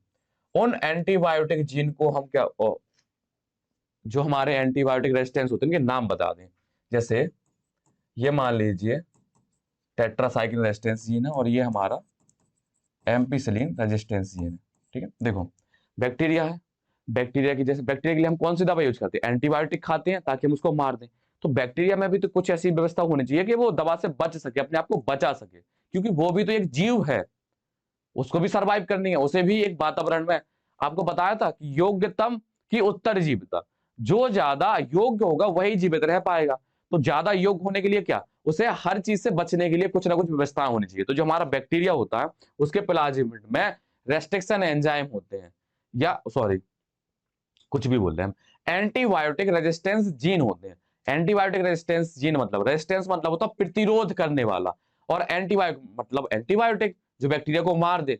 तो एंटीबायोटिक या एंटीबायोटिक को प्रतिरोध करे, उसके खिलाफ एंजाइम या जीन बनाए या एंजाइम बनाए, वो होते हैं हमारे कौन से, एंटीबायोटिक रेजिस्टेंस। मतलब ये जो जीन लगे हैं ना, ये जीन, इन जीन की वजह से बैक्टीरिया क्या होती है, एंटीबायोटिक से बच जाती है। अब जैसे यहां पर टेट्रासाइक्लिन रेजिस्टेंस जीन लगा, तो ये टेट्रासाइक्लिन एंटीबायोटिक से बचाएगा।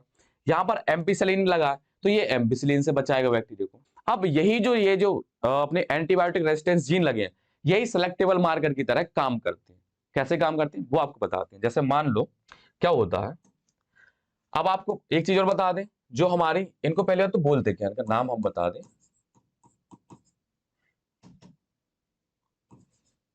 एंटी, अरे भाई, एंटीबायोटिक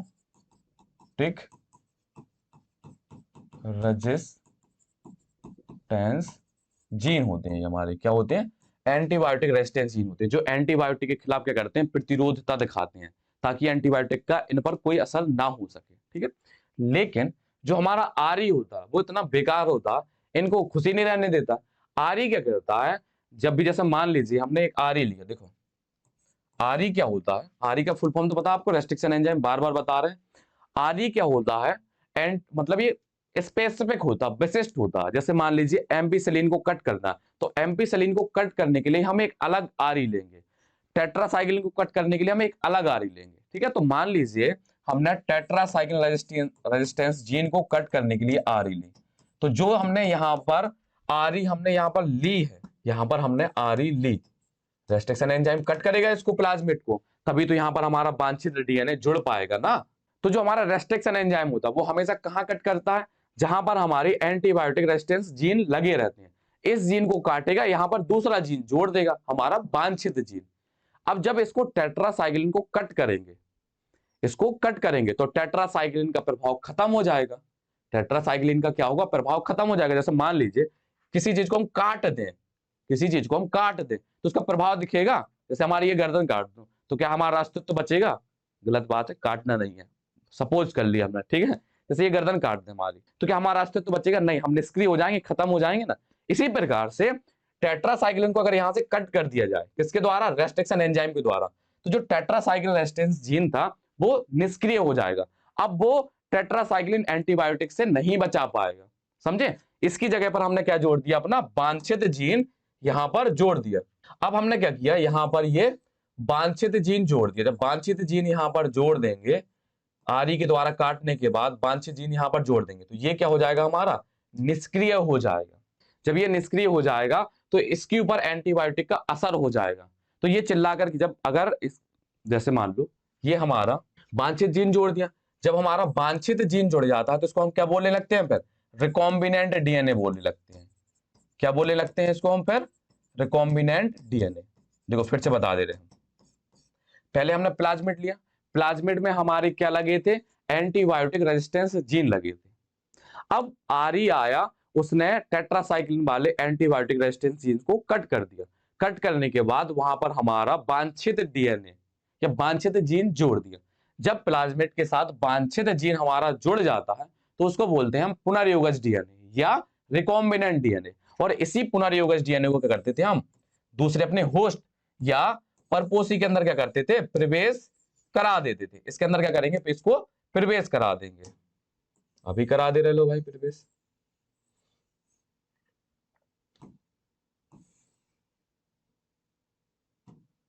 इसको करते हैं, इसके अंदर प्रवेश करा दे रहे। किसको प्रवेश करा दिया हमने? रिकॉम्बिनेंट डीएनए को इसके अंदर प्रवेश करा दिया। इतना तो आपको पढ़ा चुके हैं, पहले भी पढ़ा चुके हैं। इसके अंदर प्रवेश करा दिया। अब जैसे मान लो ये कोई बैक्टीरिया कोशिका थी, क्या थी हमारी? ये कोई बैक्टीरिया है जो क्या होस्ट की तरह काम कर रही है, ठीक है। अब इसके ऊपर हमने क्या डाला? क्या डाला हमने? टेट्रासाइक्लिन रेजिस्टेंस डाला। देखो अगर सेलेक्टेबल मार्कर आपको बहुत डिटेल में पढ़ना है तो हमारा जो प्लेलिस्ट है उसमें जो इसी चैप्टर का लेक्चर नंबर 4 है, लेक्चर नंबर 14, उसको आप पढ़ लिए। बहुत डिटेल में, बहुत अच्छे से पढ़ा है मैंने। ये वन शॉट है, थोड़ा वन शॉट के हिसाब से ही पढ़ा पाऊंगा मैं। जिसको बहुत डिटेल में पढ़ना वो आराम से जाइए, चौथा लेक्चर अटेंड कीजिए। ऐसा नहीं है कि 1 घंटे में आपका सब कुछ निकल जाएगा। आप एक दिन ना कुछ करिए अपनी एक्टिविटी, ना नहाइए, सर्दी चल रही है, आप जाकर के 1 घंटे वो लेक्चर कर लीजिए, ठीक है। तो क्या करते हैं, हमने रिकॉम्बिनेंट डीएनए को इस बैक्टीरिया के अंदर प्रवेश करा दिया। अब इसके ऊपर जैसे मान लो हमने क्या डाले? टेट्रासाइक्लिन की एंटीबायोटिक डालें, तो क्या ये बैक्टीरिया की कोशिका मर जाएगी? हाँ, मर जाएगी। क्यों? क्योंकि अब इस बैक्टीरिया के पास टेट्रासाइक्लिन का जीन ही नहीं है, टेट्रासाइक्लिन रेजिस्टेंस जीन ही नहीं है जो टेट्रासाइक्लिन एंटीबायोटिक के खिलाफ लड़ सके, तो ये मर जाएगा। अगर ये मर गया तो हमने मान लिया कि हमारा वांछित डीएनए इसके साथ जुड़ चुका है। तो सेलेक्टेबल मार्कर केवल ये बताते हैं, ये चिल्ला करके बताते हैं कि देखो हमारे साथ वांछित डीएनए जुड़ा है या नहीं जुड़ा है। तो सेलेक्टेबल मार्कर का काम ये होता है। हमें पता भी तो चलना चाहिए कि जो हम जीन डाल रहे हैं, क्योंकि ऐसा तो है नहीं है कि एक हाथ में हम प्लाज्मिड लिए हैं और एक हाथ से हमने कैंची से उसको काटा और दूसरे हाथ से जीएनए को उठाकर इसको ऐसे चिपका दिया। ऐसे नहीं होता। एक ही हम ट्यूब में क्या करेंगे? प्लाज्मिड डाल देंगे, उसी में हम वांछित डीएनए डाल देंगे, उसी में रेस्ट्रिक्शन एंजाइम डाल देंगे। तो कभी कभी क्या होता है, वो कटेगा और वो खुद से ही जुड़ जाएगा, उसमें दूसरा वांछित डीएनए नहीं जुड़ पाएगा। तो ये कई केस बनते हैं। तो हमें पता कैसे चलेगा कि किसके साथ हमारा वांछित डीएनए जुड़ गया? जिसके साथ जुड़ेगा उसका वो antibiotic gene, antibiotic resistance gene क्या होगा? निष्क्रिय हो जाएगा। जैसे इसके साथ टेट्रासाइक्लिन के साथ जुड़ा तो उसका टेट्रासाइक्लिन रेजिस्टेंस जीन कैसा हो गया? निष्क्रिय हो गया। तो ये होते हैं हमारे सेलेक्टेबल मार्कर या बरड़ योग्य चिन्हक। तो ये भी किसमें होने चाहिए? हमारे क्लोनिंग संवाहक में होने चाहिए। अब यहां पर एक चीज और बतानी थी। देखो अब ऐसा नहीं है कि हमने प्लाज्मिड को उठा करके सीधा बैक्टीरिया के अंदर डाल देते हैं। हम बैक्टीरिया डालेंगे, उसी के अंदर क्या डालेंगे? हम अपने प्लाज्मिड डालेंगे, जिसको हमें उसके अंदर प्रवेश कराना है। तो कुछ केस ऐसे होते हैं जिसके अंदर प्लाज्मिड बैक्टीरिया के अंदर चले जाते हैं, कुछ में नहीं जाते। तो जिनके अंदर रिकॉम्बिनेंट डीएनए चला जाता उनको बोलते हैं हम ट्रांसफॉर्मेंट, और जिनके अंदर हमारा ये रिकॉम्बिनेंट डीएनए नहीं जा पाता उसको बोलते हैं हम नॉन ट्रांसफॉर्मेंट या अरूपांतरजन। जिनमें ये चला गया उनको बोलेंगे रूपांतरित जनित, ठीक है। और जिनमें नहीं गया वो अरूपांतरजन। ये शब्द भी आपके क्लियर हो गए। तो सेलेक्टेबल मार्कर आपको समझ में आ गया। अब सेलेक्टेबल मार्कर के बाद होता है क्लोनिंग साइट। क्या होती है हमारी? Cloning site. क्लोनिंग साइट भी आपको यही बता दे रहे, इसी डायग्राम से हो जाएगी। देखो क्लोनिंग साइट बोल दीजिए, चाहे इसको आप रेस्ट्रिक्शन साइट बोल दीजिए, ठीक है। क्लोनिंग साइट क्या होती है? जहां पर हमने प्लाज्मिड को कट करके अपना वांछित जीन जोड़ा था, वही हमारी क्या कहलाती है? क्लोनिंग साइट कहलाती है। क्या कहलाती है? क्लोनिंग साइट कहलाती है। इतना क्लियर? बस इतना सा था। इसी को हम क्लोनिंग स्थल बोल दीजिए, चाहे क्लोनिंग साइट। जहां पर हम डीएनए को कट करके अपना वांछित जीन जोड़ते हैं वो हमारी क्लोनिंग साइट कहलाती है। क्लियर है? यहां तक कोई भी दिक्कत है? होनी भी नहीं चाहिए। देखो अब ओआरआई जो हमने आपको बताया था, ओआरआई में एक खास बात और होती है। ओआरआई में इतनी कैपेबिलिटी होती है या इतनी क्षमता होती है कि वो डिसाइड कर सकती है कि कितनी फोटोकॉपी बनानी है, कितनी नहीं बनानी है। इसलिए हम उस ओआरआई वाले प्लाज्मिड को लेते हैं जिसमें ज्यादा फोटोकॉपी या ज्यादा रेप्लिकेट होने की क्षमता होती है। समझ में आया आपको? तो ये हो गए भाई अपने किसके? क्लोनिंग संभाग के क्या क्लोनिंग संवाहक के जो भी जरूरत भरी चीजें थी वो हो गई। ठीक है, तो इनकी क्या करते हैं, फिर से आपको स्क्रीनशॉट लेने की, रेस्ट्रिक्शन एंजाइम तो हो गया था, क्लोनिंग संभाग से आपको लेना था। ठीक है, क्लोनिंग संभाग से आप इनकी क्या कर दो, स्क्रीनशॉट लेना शुरू कर दीजिए, या यहाँ पर आप इनको पॉज करके पढ़ सकते हैं। तो जो हमारा क्लोनिंग संभाग होता है या प्लाज्मिड होता है, सॉरी साइड में हो जाते हैं, वो एक कोशिका में, किसी किसी कोशिका में एक भी हो सकता है, किसी किसी में दो भी हो सकता है, या किसी किसी में 15 से 100 के बीच में भी हो सकता है। तो यहाँ पर ये थोड़ा एक पॉइंट नहीं बताया था, तो ये हमें दिख गया, तो हमने आपको बता दिया। बाकी ये सब पॉइंट पूरे कवर हो चुके हैं। ये डायग्राम है, चलो इसके डायग्राम के बारे में बता दें। इस प्लाज्मिड का नाम है PBr 322। ठीक है, पी से होता है प्लाज्मिड, पी का मतलब क्या है, प्लाज्मिड, और बी और आर का मतलब क्या है, बी का मतलब होता है बॉलीवर, ये एक साइंटिस्ट है, और आर का मतलब होता है रॉड्रिगीज। तो हमारे दो साइंटिस्ट थे, बॉलीवर और रॉड्रिगीज, उनने अपने नाम के आधार पर रखा। और यहां पर ये 322 है, ये लैब नंबर है। ठीक है, ये क्या है, लैब नंबर। इतना क्लियर है, तो ये इसके बारे में भी आपको पता होना चाहिए। ये भी आपका हो गया। और ये क्या है, हमारा आर्टिफिशियल है, ये आर्टिफिशियल, ये किसी बैक्टीरिया से निकाला नहीं गया, इसको बनाया गया है। ठीक है, इसको बनाया गया है। इतना क्लियर है, इसमें कोई दिक्कत। अब ORI के बारे में पढ़ लीजिए, पूरा सब कुछ ORI के बारे में आपको बता दिया गया होगा। ठीक है, ये ORI यहां पर बताया था आपको, ये बरण युग्म चिन्हक, सेलेक्टेबल मार्कर। सेलेक्टेबल मार्कर समझ में आया। सेलेक्टेबल मार्कर वह स्थान होते हैं जो बताते हैं चिल्ला चिल्ला करके कि भाई हम रिकॉम्बिनेंट हो गए हैं या नहीं हुए हैं, और यही ट्रांसफॉर्मेंट और नॉन ट्रांसफॉर्मेंट बताने में भी सहायता करते हैं। जिसको ज्यादा डिटेल में पढ़ना है वो सेलेक्टेबल मार्कर के लिए उतना बस पोर्शन आप देख लीजिए। ठीक है, यहाँ पर ये क्लोनिंग स्थल है। ठीक है, क्लोनिंग स्थल के बारे में बता दिया। हाँ, अब एक आध पॉइंट और इसमें ये नजर पड़ी हमारी, यहाँ पर हम बता दें। देखो, जो हमारा प्लाज्मेट होता है, जैसे मान लीजिए प्लाज्मेट कैसा हमारा, ये सर्कुलर होता है। कैसा होता है, सर्कुलर होता है। हमेशा उसको हम एक ही बार काटते हैं, एक जगह से कट करते हैं। दो जगह से क्यों नहीं करते, अगर दो जगह से कट करेंगे तो ये दो टुकड़ों में ऐसे डिवाइड हो जाएगा, अलग अलग हो जाएंगे दोनों, जिस वजह से क्या होगी, ये जो प्रक्रिया है बहुत जटिल हो जाएगी। समझे, इसलिए जो हमारा प्लाज्मिड हम लेते हैं या जो हम संवाहक लेते हैं, उसमें कट करने के लिए तो काफी जगह होती है, लेकिन जो हम एंजाइम लेंगे वो एंजाइम केवल उसको एक ही जगह पर कट करेगा। अगर दो या तीन जगह पर कट कर देगा तो वो छोटे छोटे टुकड़ों में बढ़ जाएगा, और हो सकता है वो निष्क्रिय हो जाए। यहां पर भी आप इसको भी देख सकते हैं, बराबर टाइम दे रहे हैं आप। ये सब बता चुके बेटा, कुछ नहीं, हम एक लाइन ऐसे रीड करेंगे, टाइम जाएगा उसमें। अब आगे है हमारा पीसीआर। क्या है हमारा पीसीआर, तो पीसीआर आपको बताते हैं। देखो, ये क्या है, एक आर्टिफिशियल या कृत्रिम तरीके का एक प्रयोग है। इसमें हम किसी भी जीव की सहायता नहीं लेंगे। पीसीआर मतलब ये समझ लीजिए आप कि अभी तक हम जो वांछित डीएनए बना रहे थे, उसमें कहीं बैक्टीरिया की सहायता ले रहे थे या वायरस की सहायता ले रहे थे, तो कई चीजों की सहायता ले रहे थे। लेकिन पीसीआर एक ऐसी टेक्निक होती है जिसमें हम किसी भी लिविंग चीज की सहायता नहीं लेते हैं, हम नॉन लिविंग या लैब में इनका प्रयोग कराते हैं। तो इसमें करते क्या है, देखो क्या करते हैं, कोई डायग्राम देखो, ये हमारा क्या है, एनसीईआरटी का डायग्राम है। इस पीसीआर का फुल फॉर्म हम आपको बता दें, पॉलीमरेज चेन रिएक्शन होता है इसका। क्या करते हैं हम डीएनए लेते हैं। क्या लेते हैं, डीएनए, वांछित डीएनए लिया हमने, क्या लिया, वांछित डीएनए लिया, उसके पास पूरी इंफॉर्मेशन होगी, उसको क्या करते हैं हम, ज्यादा ताप देते हैं, 90 डिग्री सेल्सियस के आसपास का तापमान देंगे, जिससे हमारा डीएनए, चलो इसको अलग पेज पर बताते हैं। जैसे मान लीजिए हमारा डीएनए क्या है, ये डीएनए, ये दोनों आपस में ऐसे जुड़े हुए हैं, वो आपको इतना तो पता होगा। ये हमारा डीएनए, ठीक है, आपस में मान लीजिए यहां से ऐसे जुड़ा हुआ है। ठीक है, इस प्रकार से ये आपस में जुड़ा हुआ है। ठीक है, ये आपस में ऐसे जुड़ा हुआ है। ठीक है, तो क्या करते हैं, इसको तापमान देते हैं। कितना तापमान देते हैं, 90 डिग्री सेल्सियस के आसपास का तापमान देते हैं। 90 डिग्री सेल्सियस के आसपास का तापमान देंगे तो इनके बीच के जो ये हाइड्रोजन बॉन्ड लगे हुए हैं, इस पर कितना तापमान दिया हमने, 90 डिग्री सेल्सियस का तापमान दिया। इसको, इस प्रक्रिया को बोलते हैं हम डीएनए का निष्क्रियकरण। ठीक है, इसको इतना तापमान दिया।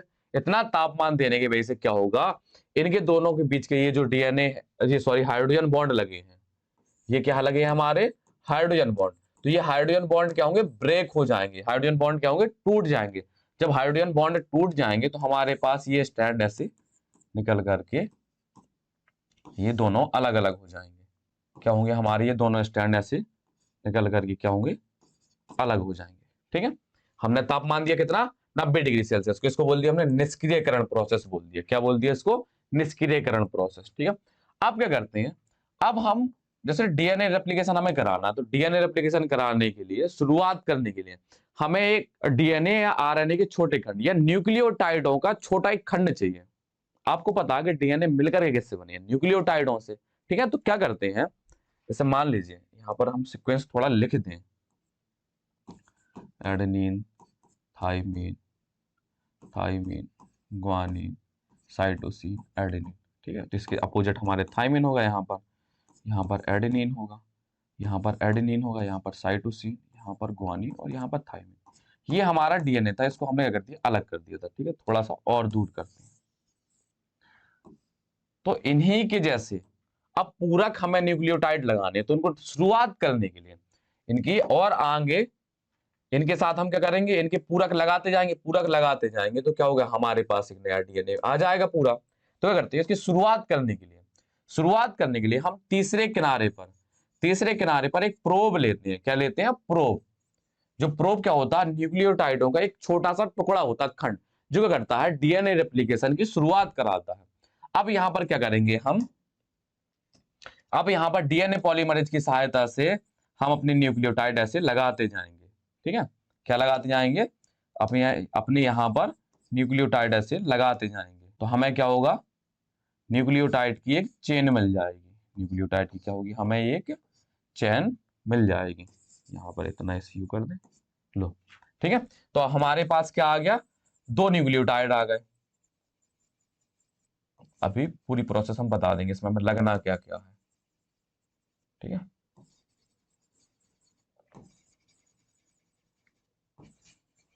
बस थोड़ा सा बना ले हम, और थोड़ा देर आप रुक लीजिए, बस थोड़ा सा इनको जोड़ दें हम। ठीक है, देखो क्या करते हैं, पीसीआर करने के लिए हमें कुछ चीजों की जरूरत होती है। सबसे पहले हमें वांछित डीएनए चाहिए होगा, जो हमने ये ले लिया वांछित डीएनए। अब वांछित डीएनए को तोड़ देंगे तो क्या होंगे, उससे हमें 2 सांचे या टेम्पलेट मिल जाएंगे। ये 2 हमें टेम्पलेट मिले थे, इनको अलग करके, जो ये हमारे थे ना, ये इतना भाग जितने में आपको ये स्काई ब्लू दिखे आपको, ये क्या था, हमारा एक टेम्पलेट था। ये हमारा क्या था, सांचा था। ये हमारा क्या था, एक सांचा था। ये जब इसको तोड़ा हमने वांछित डीएनए को तोड़ा, तो हमें क्या मिल गया, सांचा मिल गया। इसको 2 हमें सांचे मिल गए। ठीक है, फिर हमने क्या किया, हमने ये प्रोब लिया। क्या लिया, प्रोब की सहायता लिया। प्रोब पता है आपको, न्यूक्लियोटाइडों का एक छोटा सा खंड होता है, जो क्या करता है, डीएनए रेप्लिकेशन की शुरुआत करवाता है, उसमें सहायता में हेल्प करता है। ठीक है, उसके बाद क्या किए, हमने न्यूक्लियोटाइड लिए। जैसे हमारे ये न्यूक्लियोटाइड थे कई सारे, ये क्या थे हमारे, ये हमारे न्यूक्लियोटाइड लिए हमने। ये क्या लिए, ये हमारे न्यूक्लियोटाइड थे। ये हमारे क्या थे, ये हमारे कई सारे न्यूक्लियोटाइड। ठीक है, न्यूक्लियोटाइड ले लिए। अब न्यूक्लियोटाइडों को जोड़ने के लिए, क्रम में लगाने के लिए किसकी जरूरत होगी, डीएनए पॉलीमरेज की। सबसे पहले क्या चाहिए हमें, वांछित डीएनए। उसको हमने तोड़ा तो हमें 2 सांचे मिल गए। ठीक है, उन सांचों के साथ हमने क्या जोड़ा, प्रोब जोड़ा। प्रोब के बाद क्या होंगे, न्यूक्लियोटाइडों को एक क्रम में लगाने के लिए पॉलीमरेज एंजाइम की सहायता लेंगे। तो यहां पर जो हम पॉलीमरेज एंजाइम लेते हैं, वो एंजाइम लेते हैं हम कौन सा, टैग पॉलीमरेज लेते हैं। कौन सा पॉलीमरेज लेते हैं, कौन सा पॉलीमरेज लेते हैं हम, टैग पॉलीमरेज लेते हैं। अब ये जो टैग पॉलीमरेज है, इसमें ऐसी क्या खास बात है, देखो, जो टैग पॉलीमरेज लिया गया वो हमने कहां से लिया, थर्मस एक्वेटिकस, एक हमारा बैक्टीरिया होता है, उससे लिया गया। अब ये जो थर्मस एक्वेटिकस है, ये क्या होता है, इसका जो ये एंजाइम है, पॉलीमरेज एंजाइम, जब इसको हम ज्यादा ताप देते हैं या अधिक ताप पर इसको गर्म करते हैं, तो उसकी वजह से ये निष्क्रिय नहीं होता, ये अधिक ताप पर भी कैसा बना रहता है, सक्रिय बना रहता है। देखो यहां पर हमने 90 डिग्री सेल्सियस का तापमान दिया, यहाँ 70 डिग्री सेल्सियस का तापमान है, सॉरी 60 से 65 डिग्री सेल्सियस, सॉरी ये 60 से 65 या 55 से 60 डिग्री सेल्सियस के आसपास का यहाँ पर तापमान है। हमने अपने क्या जोड़ दिए, न्यूक्लियोटाइड इस क्रम में लगा दिए। ठीक है, यहां पर इस क्रम में। ठीक है, तो हमारे पास क्या आ गया, तीसरा सिरा और 5वें सिरे के 2 नए न्यूक्लियोटाइड मिल गए यहां पर। ठीक है, अब इनको आपस में हम जोड़ देंगे ऐसे, तो ये हमारा पूरा डीएनए मिल जाएगा नया। फिर इन सांचों का फिर हम उपयोग कर लेंगे नया डीएनए बनाने के लिए। तो इस प्रकार से हम प्रोसेस करते रहते हैं, हम अपना वांछित डीएनए क्या होता है, लैब में बनाते रहते हैं। जैसे ये एनसीईआरटी का डायग्राम है आपके, क्या किया हमने, वांछित डीएनए लिया, उनको तापमान, देखो ये हमने वांछित डीएनए लिया, तापमान दिया, तापमान देने के बाद दोनों अलग हो गए। दोनों अलग होने के बाद उनमें हमने क्या जोड़ा, ये प्रोब जोड़ा, ये न्यूक्लियोटाइड का छोटा सा खंड होता है, ये प्रोब जोड़ा। प्रोब जोड़ने के बाद ये न्यूक्लियोटाइड ऐसे हमारे ये जुड़ गए, ये न्यूक्लियोटाइड हमारे क्या हो गए, ऐसे जुड़ गए। न्यूक्लियोटाइड जोड़ने के बाद ये हमें पूरे डीएनए मिल गए। अगर हम 30 चक्रों तक ऐसे बराबर करते रहते हैं तो कम से कम हमें 1 बिलियन के आसपास हमें क्या मिल जाते हैं, डीएनए मिल जाती है, या 1 अरब के आसपास। ठीक है, तो बिना किसी बैक्टीरिया की सहायता लिए अधिक मात्रा में डीएनए को, वांछित डीएनए को बनाने की प्रक्रिया को क्या बोलते हैं, पीसीआर बोलते हैं, पॉलीमरेज चेन रिएक्शन इसको बोलते हैं। इतना क्लियर है। अब इसके बाद देखते हैं बायोरिएक्टर। पीसीआर समझ में आ गया, पीसीआर के बारे में नोट्स तो दे रहे हैं आपको। अब पीसीआर, तो यहां पर आप इसकी स्क्रीनशॉट ले लीजिए, इसको स्क्रीनशॉट ले लीजिए। ठीक है, ये क्या होती है, आर्टिफिशियल माध्यम में जब हमें वांछित डीएनए चाहिए होता है तो हम पीसीआर की सहायता लेते हैं। पीसीआर में ये सब अपने प्रोसेस है। आपको बता दिया था क्या क्या चाहिए होता, फिर से हम बता दे रहे हैं। टेम्पलेट चाहिए होगा, टेम्पलेट ले लिए हमने। क्या क्या चाहिए होगा, टेम्पलेट ले लिया। टेम्पलेट के बाद हमने क्या लिया, प्रोब लिया। प्रोब के बाद हमने क्या लिया, न्यूक्लियोटाइड लिया। बिना न्यूक्लियोटाइड के तो डीएनए बनेगा नहीं। फिर हमने पॉलीमरेज लिया। कौन सा पॉलीमरेज, टैग पॉलीमरेज। इतना क्लियर है। और टैग पॉलीमरेज को निकालते कहां से, थर्मस एक्वेटिकस एक बैक्टीरिया होता है, और इसमें खास बात क्या होती है, ये अधिक तापमान पर भी सक्रिय बना रहता है। अब इसके बाद देखते हैं बायोरिएक्टर। क्या देखते हैं, बायोरिएक्टर। बायोरिएक्टर कुछ नहीं होते हैं, बायोरिएक्टर कुछ नहीं होते हैं, बड़े बड़े टैंक होते हैं ये। ठीक है, कह रहे कुछ भी नहीं होते, टैंक होते हैं। ये क्या होते हैं, बड़े बड़े टैंक होते हैं। क्योंकि जो भी हमें वांछित उत्पाद बनाना है, जैसे मान लीजिए इंसुलिन बनाना है, तो इंसुलिन हम इतना सा तो बनाएंगे नहीं कि एक दो व्यक्ति को हो जाए। इंसुलिन बहुत ज्यादा मात्रा में बनाएंगे। जो हमारी कंपनियां होती है, बड़े बड़े इंडस्ट्री लेवल पर काम करते हैं, तो हजारों लीटर के क्या होते हैं, टैंक लेते हैं। उन हजारों लीटर के टैंकों को ही क्या बोलते हैं, बायोरिएक्टर बोलते हैं। और बायोरिएक्टर कैसे होते हैं, नीचे से ऐसे घुमावदार होते हैं ऐसे, ताकि यहां पर उसमें मिक्सिंग अच्छी हो सके। उसमें कुछ पंखे भी लगे रहते हैं, जिससे उसमें बराबर की मिलावट होती रहे। हमें अपना वांछित उत्पाद अधिक मात्रा में उत्पादन करने के लिए क्या करते हैं, हम बायोरिएक्टर की सहायता लेते हैं। बायोरिएक्टर क्या होते हैं, बड़े बड़े 100 से लेकर के 1000 लीटर तक के बड़े टैंक होते हैं। इन टैंकों को हम क्या बोलते हैं, बायोरिएक्टर बोलते हैं, ताकि हम अच्छी मात्रा में क्या कर सके, उत्पाद बना सके। देखो क्या होता है, जिनके घर में गाय भैंस होती होंगी उनके घर में पक्का घी तो बनता होगा। ठीक है, अगर घी बनता है तो आपने देखा होगा कि जैसे मम्मी लोग होती हैं, सुबह के टाइम पर जो रात में उन्होंने दही रखा होता है या दूध रखा होता है, वो दही बन जाता है। उस दही को सुबह मथनी में डाल करके, टंकी होती है जो आपने अगर कृष्ण भगवान की फोटो देखी हो तो यशोदा मैया कुछ इस तरीके से इसमें लकड़ी का लगा के उसमें मतलब मट्ठा भाती है। मट्ठा तो पता है आपको, मट्ठा कैसे बनता है, तो भाती है। तो क्या होता है, उसमें से हमें घी निकलता है, बस घी को गर्म करके वही घी हम खाते हैं। समझे आप। तो दही बनाया किसने था, दही बनाया था हमारे बैक्टीरिया ने। देखो पूरी प्रोसेस आपको समझ में आ जाएगी यहाँ पर कि बायोरिएक्टर में एक्चुअल में होता क्या है। हमने क्या किया, दही बना लिया, दूध से दही बना लिया, बैक्टीरिया ने अपना काम कर दिया। अब बैक्टीरिया ने दही तो बना दिया, अब उस दही से हमें घी निकालना है, तो उसके लिए कुछ प्रोसेस करनी पड़ेगी। तो उस प्रोसेस करने के लिए हम किसी चीज की सहायता लेंगे। तो उस दही को निकालकर हम एक पूरे टंकी में डालते हैं, मटके में डालते हैं, मटकी बड़ी। ठीक है, वो मिट्टी का मटका नहीं लेते, हाँ लेते भी थे, जो पहले के लोग थे वो मिट्टी के मटके का यूज करते थे। उसमें डाल करके एक लकड़ी का ऐसे घुमावदार पंखा डालते हैं और उससे ऐसे मथनी से ऐसे भांपते हैं, जिससे क्या होता है, घी निकल आता है। उसको लगातार भाते रहेंगे, उससे घी निकल आता है, मट्ठा अलग हो जाता है, घी अलग हो जाता है। तो उसको गर्म करके आप लोग खाते हो। ठीक है, हम लोग भी और आप लोग भी। तो वो जो प्रोसेस है पूरी, ठीक है, अगर जिनके पास नहीं है, जो लोग नहीं मतलब गाय भैंस, तो आप यूट्यूब पर डाल लीजिए कि जैसे गांव में लोग मट्ठा कैसे बनाते हैं, या मट्ठा दही से मट्ठा या घी कैसे निकलता है, वो देखेंगे तो आपको बायोरिएक्टर वाली पूरी कहानी समझ में आ जाएगी। समझा। और जिन लोगों के में होता है तो भाई थोड़ा देर टाइम निकाल करके अपने घर वालों के पास बैठिए कि दही से कैसे घी अलग होता है और कैसे मट्ठा। तो जो हमने बैक्टीरिया वृद्धि कराई थी, उन बैक्टीरिया ने मान लीजिए इंसुलिन हार्मोन हमें बनवाना था, तो इंसुलिन हार्मोन के लिए बैक्टीरिया के अंदर इंसुलिन का जीन प्रवेश कराया गया था। उसने क्या किया, इंसुलिन हार्मोन बना लिया। तो हमें बैक्टीरिया को अलग करना है, इंसुलिन हार्मोन को अलग करना है। तो उनको अलग करने के लिए कुछ तकनीक चाहिए होंगी। तो उन तकनीकों में हमारे बायोरिएक्टर भी आते हैं। समझे। और ये बायोरिएक्टर, इनका साइज कैसा होता है, 100 से 1000 लीटर के आसपास होता है। अब मान लीजिए हमने यहां से क्या निकाल लिया, जैसे घी निकाल लिया हमने, चलो मट्ठा भाग के दही से हमने घी बना लिया। अब उस घी को बाजारों में बेचना है, तो उस बाजारों में बेचने के पहले उसको और प्योर करेंगे ताकि अच्छी मार्केटिंग वैल्यू हो सके उसकी। कुछ उसमें ऐसी चीज मिलाएंगे जो जल्दी खराब ना हो, जिसकी वजह से घी।